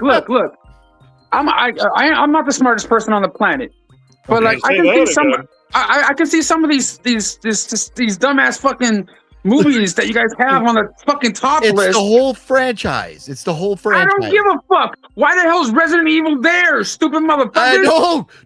Wet one. I agree with you. I don't know. John loves it. I had to give. What do you mean? That one. It's zombies. It's zombies, and listen, it's Milo. God damn it. Yeah. Resident Evil, you stupid fuck. See, I don't listen. Care look, I can barely see some of this shit. Look, you guys are ranking the whole franchise. The whole franchise, yeah. So how the fuck did Creepshow get on there? The first 2 are great. The third one's a pile of fuck. And how the hell did you move that the fuck down and move Resident Evil the fuck down? But the TV show, have you ever seen it? As I say, papas. The Creepshow TV show is involved. Resident Evil sucks big donkey cock. I love Resident Evil. It's my favorite zombie series. Wet Movie 1, I'm with you. John loves it, and that was one I had to concede. But like fucking Carrie's all the way down at the bottom. There's only one in the franchise that sucks ass, and that's the one with fucking Chloe Grace Moretz. I love part 2, and I even kind of like that TV movie that they made. No, they're not. In comparison to the original, they're all bad. So then that goes down. Yeah. Resident Evil can go up, you fuck. Wet Movie 1 is coming in hot. You know what? Because of the shit you're saying, there we go. It's now an S. There we go. Oh, no. There we go. It's now an S. I'll fix this problem. And look, it's kind of hard, even too, with that Night of the Living Dead up there in the fucking top tier. But that's only Romero's stuff. I know. Romero has 3 solid, great movies, and then they slowly start going to hell afterwards. Like, are you gonna fucking say it's okay to have Survival of the Dead on that motherfucker? No, but Night of the Living Dead, the last Day of the Dead, wipe those out. Wipe out Land of the Dead. Well, so what would be in the A? You guys make me fucking sick. You make me fucking sick. Believe me, I'm with you, Wet One, on Resident Evil. And Chucky should be like a C. But we're agreeing to disagree with something. Okay, so which ones are you guys on right now? Okay, where are we at right now, John? Okay, so the next one is where do you put High School Musical? We gave it an F. That's on the fucking list? Yeah, it's right here. Why are 2 fucking grown ass fucks talking about fucking High School Musical and shit? Hey, look at me, I'm OGB. I want to talk about High School Musical. John was being a funny guy. He was being a funny guy. Oh, okay. Okay. The next one is Wrong Turn. Oh wait, well we didn't finish. I Know What You Did Last Summer. Yeah. So where does this go? I Know What You Did Last Summer. All 4 movies combined. What are you giving that? I say it's a B overall for the franchise. It's definitely not as strong as Scream. It's kind of like one of those. It's kind of like I Know What You Did Last Summer. It was like the first out the gate when it comes to trying to copy the Scream kind of formula. Back in the early 90s. Written by Kevin Williamson. Yeah, and Fuck, man. I like the first one. I can't lie. I enjoy the second one. Don't give a fuck about the third one, and haven't even felt like watching the fourth one. The fourth one sucks ass. It's the worst out of all of them. But the third one, they're on the island. How fucking stupid. That's the second one. I would say I would say D tier on that one. Yeah, man. Because there's only one good movie in there. I like the first three. Did not like the fourth. You like the third one? Maybe I don't. Yeah, I'm a big fan of the third one. Yeah. So I fucking where problems. I would say that it's a B. I will go with a C. And this is coming from a guy that watched fucking Don't Stop or My Mom Will Shoot Today. Oh, I own that movie. Yeah, me too. So I will get, even though I would put it in a B. Okay, I will give it a C. Go C, because you know what? Because I was thinking, because I have blocked part 3 out of my mind apparently because it was so bad. Yeah. That I was thinking The Island was part 3, but no, I don't even like the fucking sequel. So 1 is good. The rest of the franchise is dog shit. I really can't accept John's opinions on anything since that fucking Resident Evil's up there at top. Watch it. We'll go to S. Motherfucker, I met the director. I met the director of the movies at a screening of whatever one of the last ones was. The guy's cool, but he made the Mortal Kombat movies, which I loved. But like people hated the ones from the 90s. But yeah, he made the first one. But he also did Event Horizon and some others. And I got to party with Mila, so they hold a certain place in my heart. Wait, here's a question for Web Movie 1.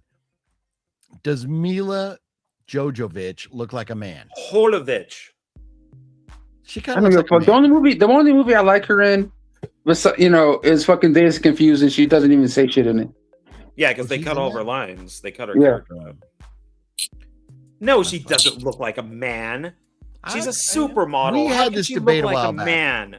She look like a man. Fluffy would say, "She look like a man." You look like a man. Thank you. Oh. What's the next one? Okay. Well, Wrong Turn. Oh. Yeah. So we That's have pretty tough, man. 1, 2, 3. There's 6 of them. 4 right? is Bloodlines. Jesus Christ. 5 is the prequel. 6 is the one. Yeah, that's Wrong Turn. Yeah, like 6. Wrong Turn's then not 7 not good. is the remake.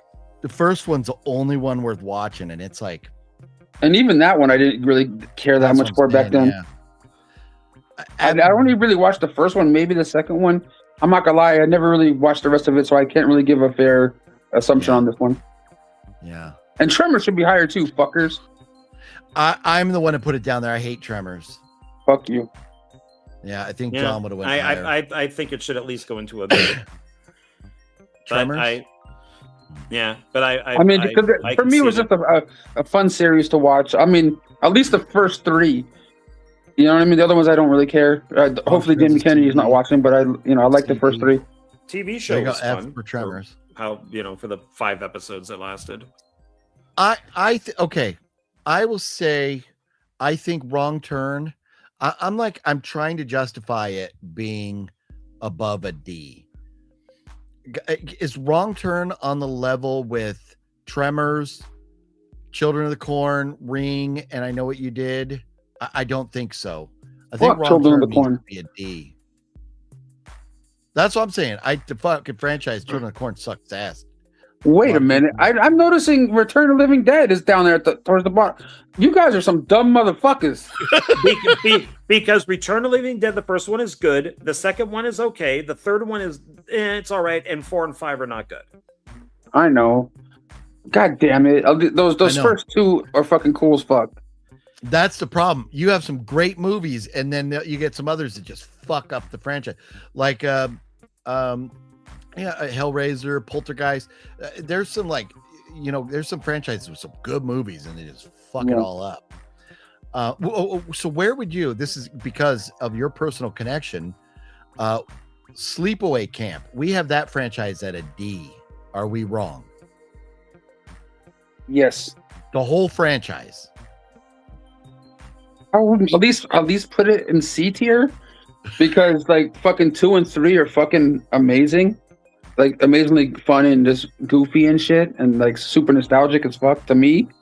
I love the first one too, but I'm not gonna lie. Like I even told Felissa, this 2 and 3 are my favorite. Really? Yes. My thing was I've never seen them. I've only seen the first one. I mean, I watch these fucking things on VHS. You know what I'm saying? So this is, I'm part of that era. I still have my old VHS tapes of those movies down there, which are hundreds of dollars each. Which is ridiculous. But I worked on part 2. Where do you live again? You worked on part 2, John? Doing what? With Dustin Ferguson, we shot additional footage for it, a beginning and an ending for an Australian company. Of Sleepaway Camp 2? Yeah, so technically I worked on it. Dustin Ferguson shot Let's move on. The film was already done for years and years and years, right. And then Dustin shot something for it. Yeah, okay. Fucking why? He shot a beginning and some additional stuff. Why? And did ever get a put on anything? It's an Australian Retrosploitation asked him to shoot more stuff for the film when they released it on counts as much as VHS. Camp Blood. So, okay, but we have to settle on Wrong Turn. I think Wrong Turn is a B. Well, then 1, 2, and 3 I can't go B. are not bad. 4, not a big fan of. No, 1, 2, 3 is good. 4 is Bloodlines, which was okay. 4 was all right because that takes place in the snow. But even fucking part 2 is not even like about a wrong turn. It's about getting fucked by hillbillies or something. But none of these franchises. Fucked by hillbillies. No, I know, all but of at these least in the franchises, first one, though, they have do make a nothing to wrong do. turn. None of these franchises have it. Half the time, Halloween's not even on Halloween. Half the time, Friday the 13th is never on Friday the 13th. Yeah. Okay, so hey, let's John, negotiate and give it a C. Hey, John, your head's looking extra shiny today. I love it, baby. Oh, thank you. I wish you were here to lick it and kiss it for me. Oh, dude, I was only gonna place my balls on it, rub them back and forth. Can you please change that to John Ward loves your cock? Well, this has just been on there since the last time I used this app. That's funny. So John, throw Wrong Turn in a C. Give it a C. And you better not love my cock, you fucking nasty son of a bitch. Now, what about John? With Wet Movie One's recommendation on Sleepaway, are you willing to revisit that at all? 1 is good. 2 and 3 are fun. Yeah, they're fun. Return to Sleepaway Camp is awful. And Dustin Ferguson did that Survivor thing. That doesn't count. Which is also awful. That was his disc in that fucking box set? He edited that, yeah. That doesn't. Fuck. Yeah. Fuck. No wonder it sucked cock. I'll leave the final decision up to you. If you want to raise it, John, or do you want to leave it at a D? I could bring it up to a C. Is that fair? Wet Movie One? Is that fair? I don't give a fuck. I don't care about that series really. I never really watched them all. Sleepaway. Sleepaway Camp. Oh, so I thought we were still talking about fucking Wrong Turn. No, you went back to Sleepaway. No, to me, I would put Sleepaway at a fucking B at least. But you guys put it where you want it. Okay. Look at this. Cinestalker. Cinestalker. Cinestalker. Are you still in Mexico? I can't remember if we asked that or not. Fuck, High School Musical is there. What the fuck? John put it in there. He would. I'm thinking it's a B. Yeah. Oh God. For only bitches like? Come on. Yeah. All right. What do we got next? We move that to High School Musical. Thank you. Okay. So now we have the urban legend movies. I've never seen one because I haven't given a fuck at all. So to me, that gives them an F. I really liked the first one when it came out, and the second one was all right. And after that, I don't fucking remember a damn thing about the franchise or how many they made after that. There's 3. The third one is from the director of Pet Sematary, the original. Wasn't it called like Bloody Mary or something? Like Urban Legend Bloody Mary? Yeah, fuck that one. That one's not very good, but the first 2 are good. Yeah, at least the first one because that's Robert Englund in there and shit. So let's refer to here. Antonis says D, Indy says C, Nightwalker says D. Anybody else have thoughts on Urban Legend? I have probably D tier. No one really talks about that one that often. No one ever mentions it that I ever see in the comments or messages or people make videos on it. I would say D. It's not. The first one's okay. Second one's Third one's. John saying C. I think the first two outweigh the third. So my balls outweigh your balls. No, you don't know speaking about that. Maybe. Of balls, what did you think? What movie won about? And we didn't even talk to Jose about this. The trailer for Scary Movie. I loved it. I am down to fucking funny as shit, right? I'm down to see it. Did you guys see Felissa Rose behind Anna Faris when they were in that the Terrifier scene? She's like on her phone and stuff. Oh no, that Terrifier scene looks funny. Yeah, that is the funniest. That's why when we're talking about the balls, the one kid's like, "I got these." Yeah, right before then, you see Felissa Rose on her phone behind Anna Faris and stuff, like looking at Santa Claus. Nice. That's probably all she does, but I don't know if she's still in it though. Yeah. So, well, I saw her. I'm like, fuck yeah, dude. I wonder, do you think what's his name? Doofy? Do you think he's the reason? Do you think he pulled some strings to get her in there? Yep. Yeah, probably. Yeah.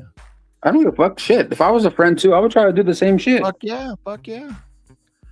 Okay, so John, so we're throwing Urban at a C. Okay, what do we got next? That's as low as I'll go on that. Okay, fair. Okay, and then it's all John. Whatever John wants. All that fuck. Oh, here we go. It's more of what OGP wants. Apparently, these are. I'm considering. I know. It's okay. Calm down, Daddy. It's all right. Pumpkinhead. Well, you've conceded, but there's a lot that I would change here. Pumpkinhead. Here's the thing. I love it. Pumpkinhead is a guilty pleasure franchise for me. I love 1. Part 2 sucks.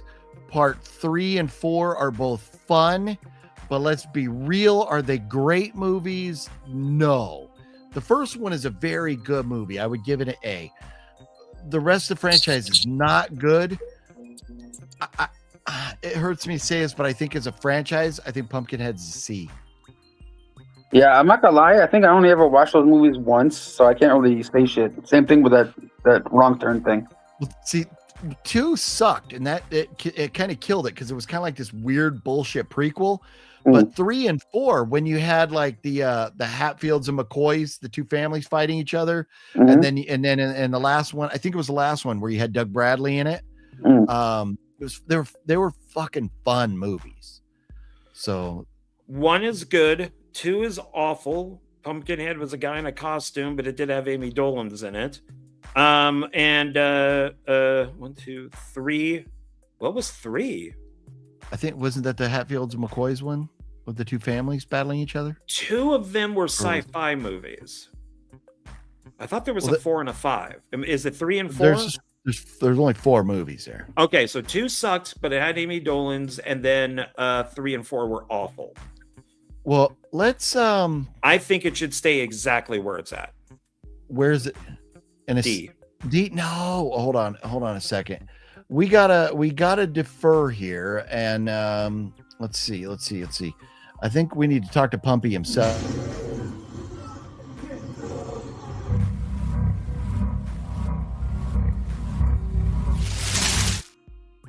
What you're asking for has a name.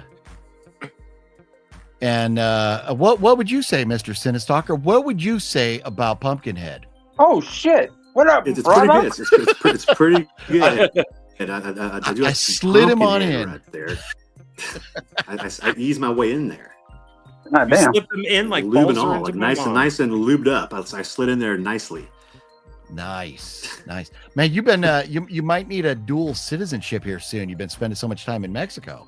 I know, back and forth, like on the weekly, right? Like on the weekends. Yeah, but that's good. It looks like you're having a good time. You got a nice lady friend now. Yeah, it's not bad. Yeah, working out, right? Yeah, just kind of hanging out, getting some drinks and stuff like that. Some like different, lots of good food, Mexican food places, lots of good food. So yeah, it's all been cool. It's all been chill and stuff like that. Yeah, nice. That's cool. So you haven't got around to seeing Scream yet? No, dude. I was supposed to see it on Friday. Just something happened. I just wasn't able to see it. So I'll probably check it out maybe tomorrow or Tuesday or something. It's pretty good. So Jose's seen it 4 times. Jesus. John and I have both seen it 2 times. I only saw it once. You saw it 4 times. I know. People have some fucking problem. But 4 times it. Wow. That's okay, amazing. the movie. yeah. The movie I'm gonna talk about the movie in a video on my channel, but I liked it. It was fun. It was entertaining, especially for a person that's been in bed for over a fucking week almost. Yeah. So like, I enjoyed it just for the fact of being out and liking the some of the cast, of course. And the reveals are fucking dumb as fuck. But at the same time, like half the reveals of these movies suck ass anyway. Yeah, exactly. You just pretty much watch it for the fun and the kills and like that. Yeah. That's cool. I'll definitely check it out with a nice, fun, open mind. Just also have a fun time with it. As long as I have a fun time, I'll be okay.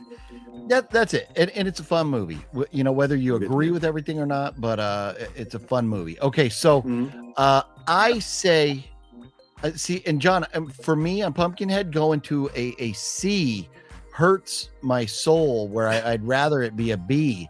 Man, Pumpkinhead cannot be a D. There's no fucking way Pumpkinhead is worse than Sleepaway Camp. No. At least the first. You gotta give me a C. C. Of Sleepaway Camp. Oh, okay. All right. But- I'll give you a C. No, I'll give you a. You wanted a B, right? And that's what I'm saying. Settle for a C. Okay. So you have Blood Wings, Ashes to Ashes, and Blood Feud.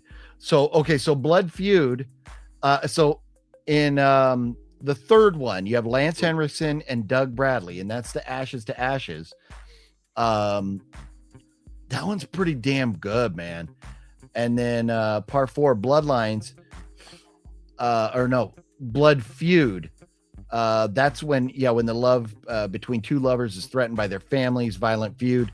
And that's where there is so many fucking kills in part 4. The fucking Pumpkinhead slaughters like 2 families. It's fucking great. So, C, make me happy. Give me a C. Okay, it's already at a C. Okay, there you go. A C. Okay. What do we got next?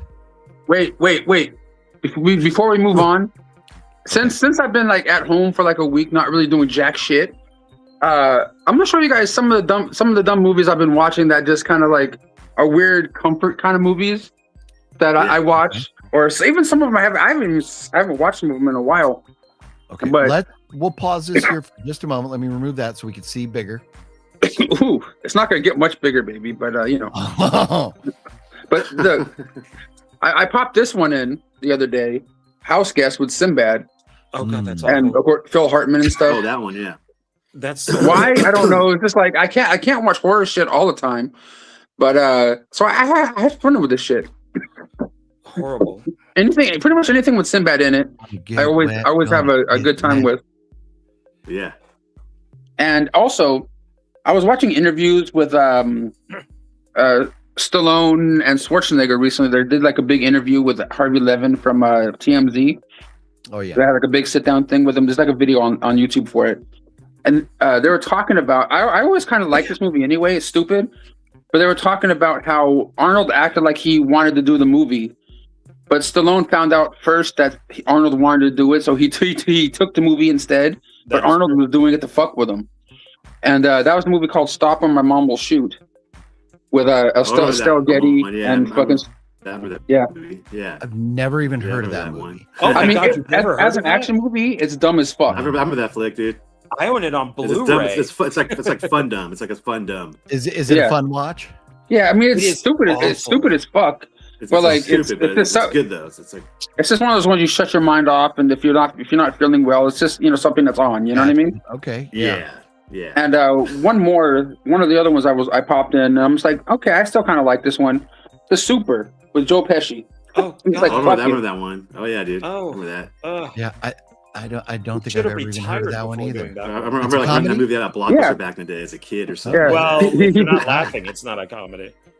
No, I liked it. I always liked Joe Pesci. It was just kind of these movies are not the best, but like I don't know, it's shit I had in my collection forever that I haven't popped in for a decade or something. There you go. And yeah, that's when like you're going laying back. around not feeling good, perfect. Better your collection than mine, sir. You bald motherfucker. Oh, man. So how are you doing? How you were under the weather, health wise a little bit and stuff. Are you doing any better today? Not much, no. But my leg is fucking hard as fuck. I'm trying to take off this little brace that I put on. So I went out to go for a walk for a little bit, and God damn it, this thing sucks, man. Like, well, I think we're all glad you're going to the doctor and taking care of yourself rather than. So like this right here, I don't know if you can see it, but there's like a like down here is fine. Like you can like see, you can see it moving and stuff, right? Yeah. Or whatever. But once you get here, it's just all hard. Yeah. Damn it. I can't. It's not. It doesn't. It sucks ass really bad. But yeah. Well, as of now, so I'm gonna lay back in my bed and watch you guys do your show. Right on. So I just wanted to pop in and say what's up to you fools, and to like talk to John Ward, and like he needs to get his priorities straight when it comes to these fucking movies, bro. That is bad. I quote Huey Lewis in the news, bad is bad. I'm gonna give you some Huey Lewis in these nuts, but okay. I was telling John and Cinestalker, I was like, you know what? I felt like going to Vegas last night, and yeah, dude, yes. And nobody can make it. John's busy. Danny's like south of the border, and so I'm like, I'm here, but we should be in Vegas right now, getting smashed. It'll happen. It'll happen. It's gonna happen. It has to happen. It will. Happen, dude. I'm fucking with you guys. But anyways, yeah. Well, good to see you, man. Take care of yourself. All right, man. I'll be watching. I'll be watching. Well, that was cool. And man, so Cinestalker, man, it's good to see you dropping in. I've been busy. I haven't been seeing a lot of YouTube. Have you still been doing some live stream stuff? You've been cranking out videos. I haven't done one for I think a few weeks. I've done a live stream in a few weeks. I've done one. I kind of lagged in the live stream. I'll probably do one this week or something like that. Right on. Yeah. Well, if you get with the StreamYard, let me know and I'll jump on there with you. Yes. Yeah. No, I'm definitely gonna do that. It's a lot better with StreamYard and stuff. So we have guests. It's a lot better. And the comments and stuff way better than regular live. You know what I mean? Yeah, so it's a lot better for sure.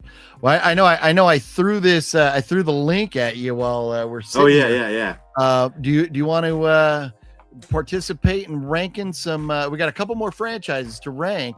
Yeah, I'll do a couple more. Do a couple more for the hell of it. Yeah, do a couple more. All right. Okay. What do we got next, John? So where are you on High School Musical? Is it a B? It's a none for me. Wow. It's an easy F. Easy F. Wow. Okay. All right. Never seen it. I know. I'm trying to find somebody here. Easy A. It's easy F. Okay, here we go. Phantasm. Ooh. 5 movies. Okay. Yes. Speaking good. of Reggie Bannister, I got my Bloody Bible Camp film with Reggie Bannister in it there. Yeah. Man, that's a tough call. All right. We need some help from the viewers. I know where I would go on this instantly. Phantasm. Where's Phantasm? Cinestalker, have you seen all the Phantasm movies? I've not seen 5, but I've seen the 4.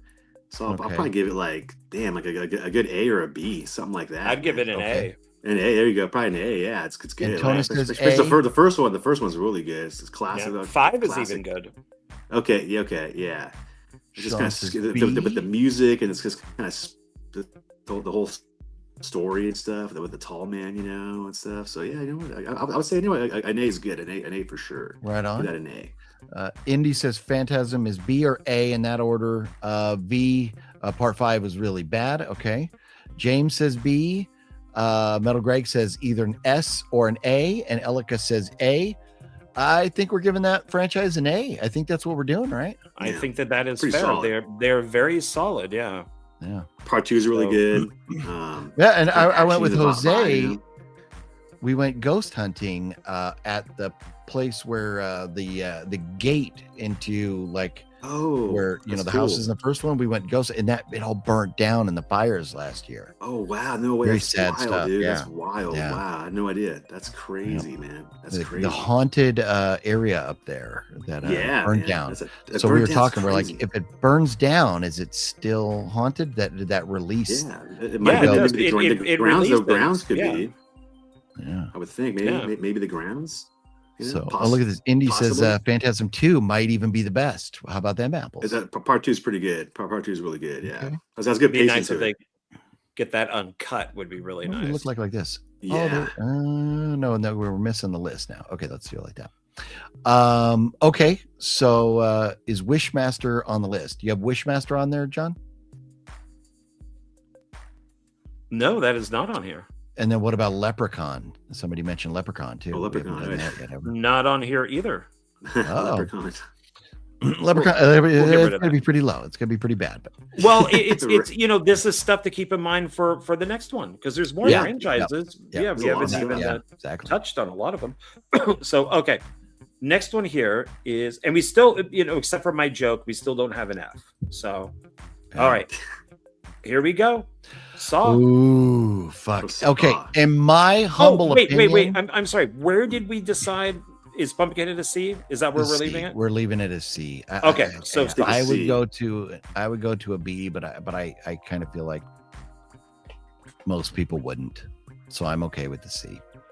Okay. Saw. Now we talk about franchises with some good movies and some bad movies. I am the loner that says there is not a bad Saw movie. A lot of people don't like Spiral. I didn't mind Spiral. I think maybe was it part 6 that other people didn't like or something too. There's another one. I think it was 6 or 6, 7, 5 or 6. 5 is the one that people don't really have. It was 5. Okay, 6 is one of the best ones. That's the one about health benefits and stuff. Okay, so it's 5 then. That's the one. Okay. Yeah, 5 is the one that's more like a murder mystery. That's the one. Yeah, So Sean says S. Antonis says S. Do we have any other thoughts? Saw is D as a franchise. Indy. We all have our opinions. We're all entitled to them, even if John says you're wrong. Have to give it like a. I think you have to give it an A for being so longevity and stuff, right? Metal Greg says A. Here's for me. Especially the first movie. Personally, I would say Saw as a franchise is an S, but I don't feel like you guys are going to agree with that. What's S mean? What's that mean? S is like the best. It's like superior. Okay. Yeah, so it's superior. Okay. Yeah, like A, B, C, D, and then. I thought it meant shit. Can you scroll up, John? So in S, which franchises do we have in S right now? Conjuring, Scream, Hannibal Lecter, George Romero's Night of the Living Dead, but only the Dead movies that he did. Oh, okay. The Universal franchise, like all the monster movies. And Chucky. Yeah, totally, dude, totally, yeah. That's a given, yeah, for sure. So and so Indy says, I can't tell like the difference between Saw 2 through 5. So this is the thing, and this is what makes Saw so brilliant, is that Saw 1 came out, and then you got 2 and 3 that were taking place simultaneously as Saw 1. So the writing to fit those together, 1, 2, and 3, to make them all work was brilliant. Yeah, that's tough. I understand some are gory and so, and people are like, it's just gory kills or whatever. But to me, there's not one in there that I go is unwatchable or is trash. Most franchises you can go, that one is fucking trash, or this one is trash, crap, or boring to watch, or some shit, something like that, right? Yeah. So for me, I say it has to be at least an A on the Saw. I'll give it an A for being like a whole new franchise, starting the trends of that style, the whole thing, originality. Very true too. It's kind of a I'm S. There you go. Oh, you're okay. I was wondering where you were going to be with it. No, and that's what I'm like. And an S. I mean, it could be an S. I mean, I can see that being superior. You know what? Yeah, I don't think there's one bad movie. The weakest one, I think, is Final Chapter. But I think that they're all good. Yeah. I mean, I can see the point. Yeah, I mean, totally, dude. Totally.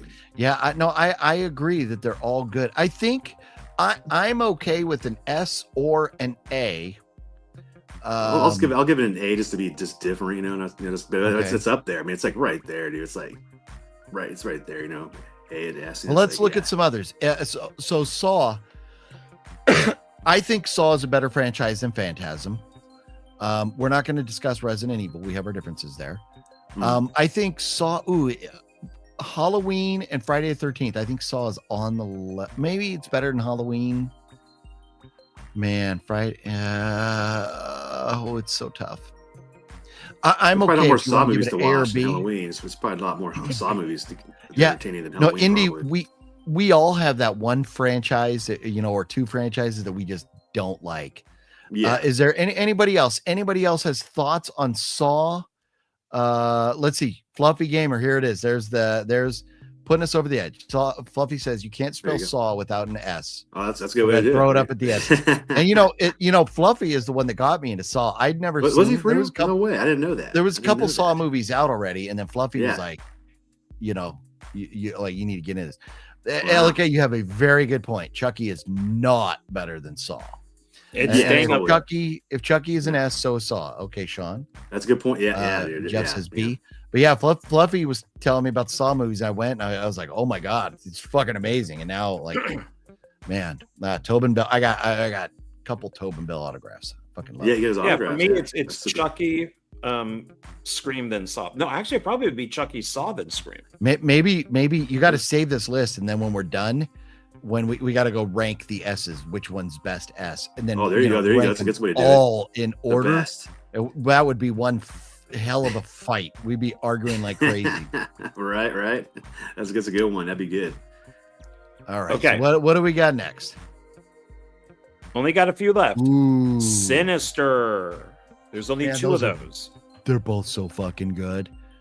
Yeah, but if there's any knock, it's the fact that there's only two. Cinestalker, have you seen both of those? Just the first one, but okay. Second one's pretty fucking good. Second one is, I think the first one is a little bit better, but they're both very good. Okay. I gotta give them an A. They're so. The first Sinister movie is regarded as one of the scariest horror movies of all time. It is fucking intense. Yeah. I think if Insidious is an A, this has to be an A. I agree. I agree. A, yeah. Indy says C. I've not seen. Oh, Metal Grey, you're missing out. You are missing out. Sinister is so damn good. You have to watch part 2 now. I gotta watch part 2 now. I'm curious. I gotta watch part 2 now. You know what I mean? Yeah, I've had on my list. I am trying to find Sinister 2 on Blu-ray. I keep looking for it at Zia, and I've not found it because I have Sinister 2 on DVD. The first one I have on Blu-ray. But I need it there. I need Sinister 2 on Blu-ray. But it is a fucking intense movie. And did you know Sinister was Ethan Hawke's first horror movie? Wow, I didn't know that. So bonus points for cast right there. Yeah, man. Yeah, dude. Yeah. So okay. I'm glad Saw and Sinister. I'm glad we agree on those. That's good. Okay. And now we have what is that? Texas Chainsaw Massacre. It's fucking S. Just fucking. I know we have a dog shit fucking Netflix movie from a couple years ago, but there you cannot tell me there's a better franchise out there in existence than Texas Chainsaw Massacre. I can. You can, but you'd be wrong. Well, no, I think Saw is better. Texas 1 is great. Texas 2 is good. Texas 3 is my favorite. Then Next Generation is not that great. Yeah. And then I didn't like that one. But it's not. They're not terrible movies. No, but you have enough good. Well, I'll give it an A. Yeah. Elika says S. Antonis says S. I mean, the first one's. I'll give it. Yeah, maybe the first one. Sean says S. An S. You know. Indy says S. Okay. I think. I mean, Texas has to be. That is. I'll say S. The granddaddy of all horror franchises, right? There. Okay. S. Fair enough. Everybody says S, so we'll go S. All right. There we go. S. Okay, we're rounding the bend here. We only got a couple left. Our next one is The Exorcist. Okay, now we can't count what the director of the first one might think about the rest of the franchise, but man, Exorcist is. I kind of feel like it's got to be a fucking S, right? No, with the first movie, right? Exorcist is great. There's 2 versions of that. Exorcist 2 is not great. That's the Heretic. There's 2 versions of that. Yeah. Exorcist I like is that. really I know good. people don't like it. I like fucking part 2. It's not bad. It's not horrible. But 3's better than 2, though. 3 is really good. I like 3. And then we have then we have Exorcist the Believer and Exorcist Dominion that were made at the same time. Okay. And then Exorcist Believer, which was garbage. Pure garbage. I mean, I'll probably give it an S, especially with the first movie. The first one's great. And the part 2 is like all right. Part 3 is really good. 3, the beginning. Okay, It's an A or S. Dominion is Dominion the one that's where they start out in the desert and stuff. Yes, that and Beginning are more or less the same movie. They just reshot Dominion. Yeah, but both are available. You can almost count those as one. Like one big movie, pretty much. Okay, you're right. Okay, Exorcist Believer. It's a fucking give it an A. Give it an A. It can't be an S. Can't be an S. As really much as that hurts, because Exorcist and Exorcist 3, you could argue The Exorcist is the greatest horror movie of all time. Yeah. Super good. Super good. And Exorcist 3, you could argue that's the best horror sequel of all time. You could I met argue. the director. It was like at a Dark Delicacy signing like years ago. Were you there? I don't know if you were there, Jimmy. Were you there? I think I was there with like Wet Movie 1 or something. Of part 3? No, I met the director of the first director, but the first Exorcist. William Friedkin? William Friedkin, yeah. I met him and stuff. Got a picture with him. He signed my DVD and stuff. Was he at that VHS swap meet with like Dark Delicacies? It was like Dark Delicacies or something like that. It was over there, yeah. I wonder. I think it was just a sign for that movie he made. It was Sorcerer. What's it called? I wasn't. Sorcerer is his best movie. God, great movie, man. Great freaking movie. Yeah, go to that. So good. I'm trying to. Who was the other? The one I went to. Roger Corman was at. That's where. Yeah. I think I remember that. That was the first time I ever met Jose. Oh, okay. That swap it was a long fucking time ago. Yeah. So I wasn't there for Freakin'. Okay. Which regret now, right? But John, are you going to argue for lower than an A for the franchise? I would say B. Man, Believer brings it down a lot. It's so bad they fired the director for making 2 more movies. But the fact that they fired the director and they're giving it to Mike Flanagan now kind of helps ease the pain. We'll see. The first half of Believer was a pretty good movie. It was the end of the movie. So. Not at all. I don't think any of it was good. Okay, but I love 1, 2, and 3, and then Beginning or Dominion. Like, not good. I can watch it. Not good, but I can watch it. But it's really just Believer is just the real fucking turd. All right, I'll go A. Give me I'll an give it an A because I got 1 and 3 are really good, and I give 2 like third. Okay. And the other one's like 4 Fair or enough. something like Give me an A. Give me an A. There's my ogre impersonation for the night. Revenge of the Nerds right there. All right. Last couple here. All right. The Hills Have Eyes. So I'm not gonna. I like the original one, and I've seen the remake, and I've seen the sequel. The original. I've never seen the sequel to the remake. So technically, there's 5. So there's the original Hills Have Eyes, the Hills Have Eyes Part 2.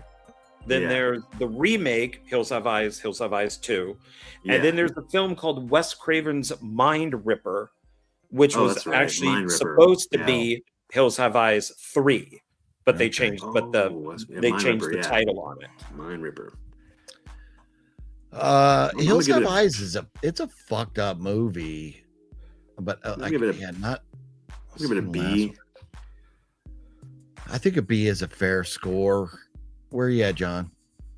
I would say A or B. So B. I could do B. Go B then. Yeah, go B then. B. Yeah. Jeff says C. Sean says B. Antona's D. Indy C. Elika C. And Elika, I liked Elika's comment here. Resident Evil is not better than The Exorcist. No, we're giving John that one. We're just giving it. There's not one bad Resident Evil movie. There are bad Exorcist movies. So Fluffy says the remakes were great. So B. Remakes are good. Okay, Yeah, they're fun. Remakes are good. Okay. Remakes are good. Okay. Really good remakes. All right. So I haven't seen the sequel remake, but okay. It's okay. It's not bad. It's All right. not I bad. think Yeah, this it's not is bad.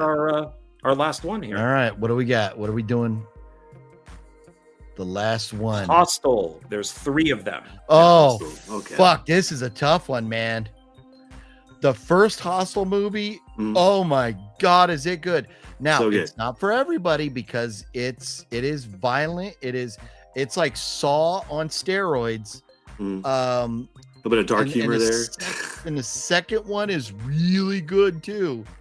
But the third one is should awful. not exist. No, it should not. The third one is one of the worst movies I've ever seen that wasn't made by Dustin Ferguson. Is that the Vegas one? Is it the Vegas one? The Vegas? Yeah. Yes. Right. Where Yeah. Where it's like obviously not shot even a it in hostel. LA. It's not even really. like a It's not even trailer. really. It's weird. It's Yeah, really it's weird. Saw. Yeah, it's like they came Pretty out and much. did footage of Yes. Vegas and then went back Yes. to LA and shot it there. It's actually like who's it? Siegel, like Scott Spiegel, one of like Raimi's guys. Oh, I know. It shouldn't be that fucking bad. It shouldn't. I don't know what happened. No, just became like awful. I don't even and think weird. Eli Roth acknowledges it. If he made another Hostel, which he probably should, it's No, still and that's fun. where I think He should do like 3. on the cover, it's like from Yeah, it's something like something that. Yeah. about from Eli Roth or from Yeah. you know, The like cover. Eli Roth took a shit in a bathroom that one of the That's that. writers took a shit in at one point. So we're gonna credit Eli Roth for Yeah. taking a shit in the same bathroom or something. Yeah. Man. You did not like the Vegas one, Fluffy. You did not. Don't fucking lie. Do not lie. Do not play with my emotions, Fluffy. As long as Gamer. it's Vegas, he'll love it. Elliot says B. Metal Greg says A or B. It's Amy A says or B. It's A or B. Antonis says A. I think this has to be a B. It would be. I'm gonna give it A. a B. You know what? A B. B. It would be an A if it wasn't for part 3. But because part 3 yeah. takes away from 1 and 2. Yeah. Yeah. 1 and 2 would be an A. I don't think it would be an S, but it would be an A. It'd be But an then A. part 3 Total brings A. it down to a B. Yeah. I think like a B plus, a B, solid B. James says F. For the first 2, yeah. Fluffy, are you being serious? I was definitely drunk when he said. Well, then there you go. Yeah, there you go. And that's it. We're done. That was All fun. right. No Okay. F, There you only go. 1 D. Did you guys have the movie? Yeah. What's that franchise? The Puppet Master, the Puppet Master series. Remember That's that the movie? only Yeah. D that's on there. That's the only Okay, one. yeah, they give it's a kind D. of kind of Like crap. they got to be you know. I like the something first 3. I like the first 3 only. The first 3. but there's like 50. They have of like 10 of them. I most think they have like 10 or suck. 11 of them. Yeah. Like, they're kind of crap. Yeah. I only like the first 3. They're boring. They get boring. you know? Yeah. Yeah. Yeah. So They but kinda that's, get that's out. it. So we are. That was fun. That was cool, man. That was good. That was a Yeah, good so discussion. this I is- like that. No, this Should do was more of a those. lot of fun, and I love it. We got a lot of interaction here. A lot of hearing everybody's opinions. I love it. I like that. I like it. Daniel Garcia's what's up, Daniel? Says the best friend of the Prescott Scream lead has never been a Ghostface killer. They should do that, and Leslie Mocker should be a future Ghostface killer. The best friend of the Prescott. Oh, you talking Gail? You're talking Gail? I mean, we kind of thought Gail at one point or another was going to be a killer. All I can say is I'm glad that they cannot take the Scream franchise to space. I mean, maybe they could. Maybe You never know. Sydney's daughter, maybe Tatum becomes an astronaut. Oh, that'd be so bad. That'd be so bad. Let's see. Have they, like they done in Friday 13th? Well, yeah, because Critters, she Hellraiser. goes Yeah, to space with Jason a few X. people from different countries, and one of them is Ghostface. Yeah. There you go. So Yeah, there you under go. the helmet is the ghost face instead of like a skull that we've seen. It's just the ghost face under the helmet, and you got the visor. Yeah, that would be. And rough. they tore That off would be the rough. patch of what country they're from. Yeah. Oh. Yeah. See, there you go. It can happen. so many of these franchises get so fucking ridiculous that you can accept it. Yeah, Scream has not gotten that ridiculous. It's they're not there yet. Like They're them not or there not. yet. Hopefully not, Yeah. but they're not there yet. Yeah, as of hopefully now. we don't get to that point. That'd be so bad. Well, Scream in now space. I will say with Daniel though, Critters is technically in space. The Critters are from outer space. Yeah, oh yeah. The bounty hunters are from outer space. It starts in outer space. It does. Yeah. Oh, Those yeah, are Metal Critters. Greg. That's what we need to put together a list of franchises that were not on here. But Yeah, so there's a lot House of on them. Haunted Hill, you've got the original, the remake, and was there a sequel to the original one? Return to House on Haunted There Hill, is. and yeah. your favorite filmmaker did a remake of it. My favorite filmmaker? Who?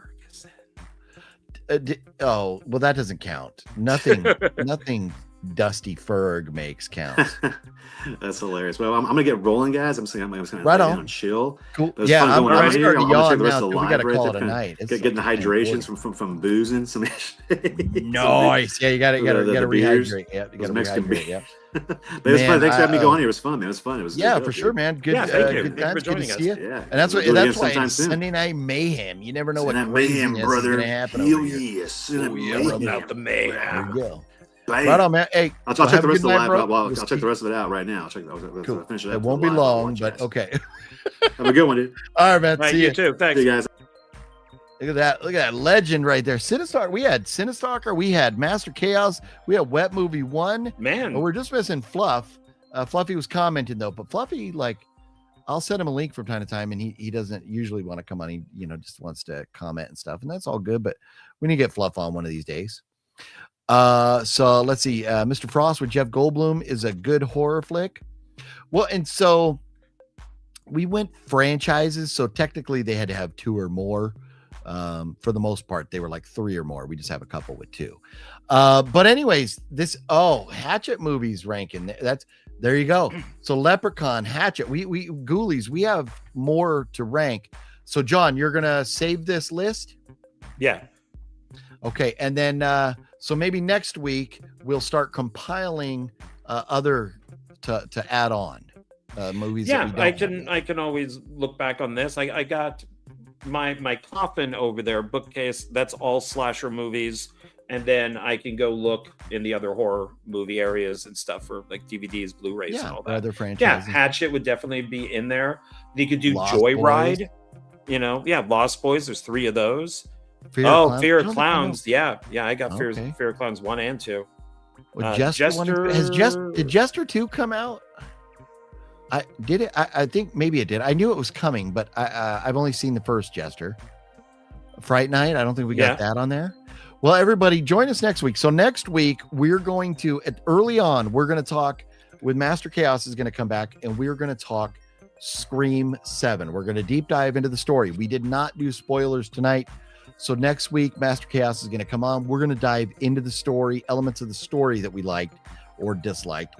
And then Daniel, Phantasm is on there. I think, did we give it an A? A. Okay. And then after that, we'll go back more into this and we'll start throwing more franchises up there. Richard Mejia, what's up, fellas? Enjoying the stream tonight. What about Human Centipede films? That is a franchise, but we need to talk about it.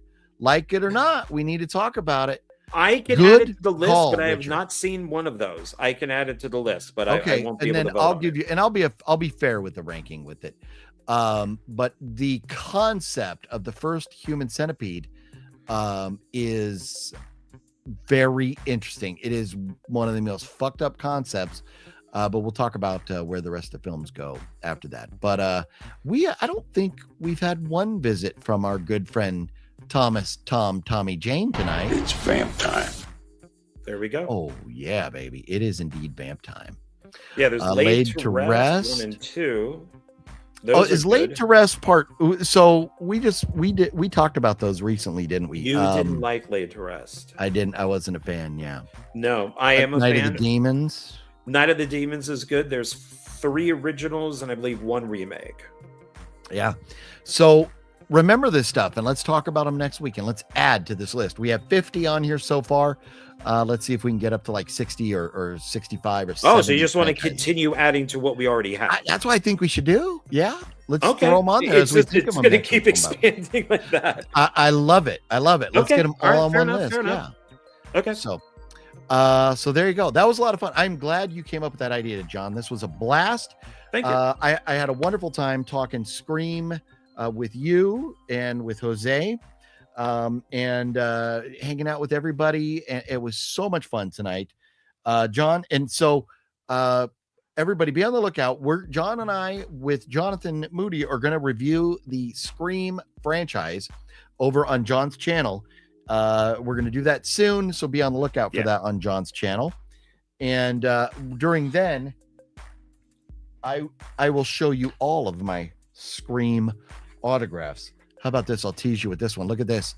All three of the boys right there, Skeet, Matthew, and Jamie, all signed that. So I will show you the rest of my collection of Scream franchise autographs. And maybe we'll see if we can get Jose to break out his poster. Jose is not playing when it comes to Scream franchise autographs. I don't know if he's able to show it or not, but maybe he could take a picture and then I can, put it up or something. His poster is legit because I think he has everybody on there. So a lot of fun coming next week on this show. A lot to look forward to on John's. You did the Axmas 1 and 2 watch party today, so that's up, right? They can go watch that, John. I think so. Yeah, I also put it on mine, so if you can't find it, it's on mine. But go to the I'm sorry if I'm saying it wrong, like Fleet of Boba Fett to his channel. So, and then Dominic, who's been on here a few times, he was like the co-host. So, nice, very cool.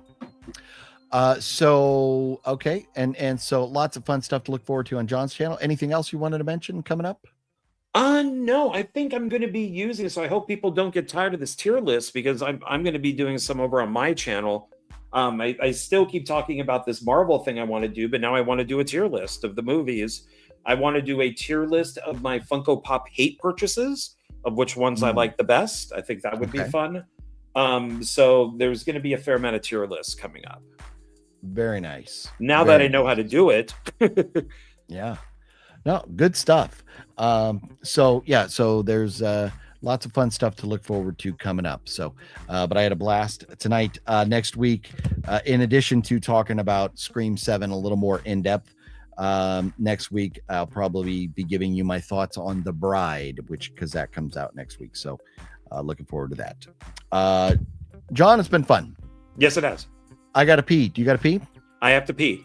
Okay. Well, then I think I'm gonna take my ball and go home.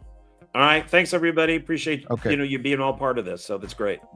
Yeah, it was a lot of fun tonight. Thank you, everybody. On your way out, if you would please hit thumbs up button for us, and make sure you're subscribed and hitting the bell and all that stuff. John Ward's link is down below. Thank you. Wet Movie 1, Cinestalker, and Master Chaos, all their links are down below.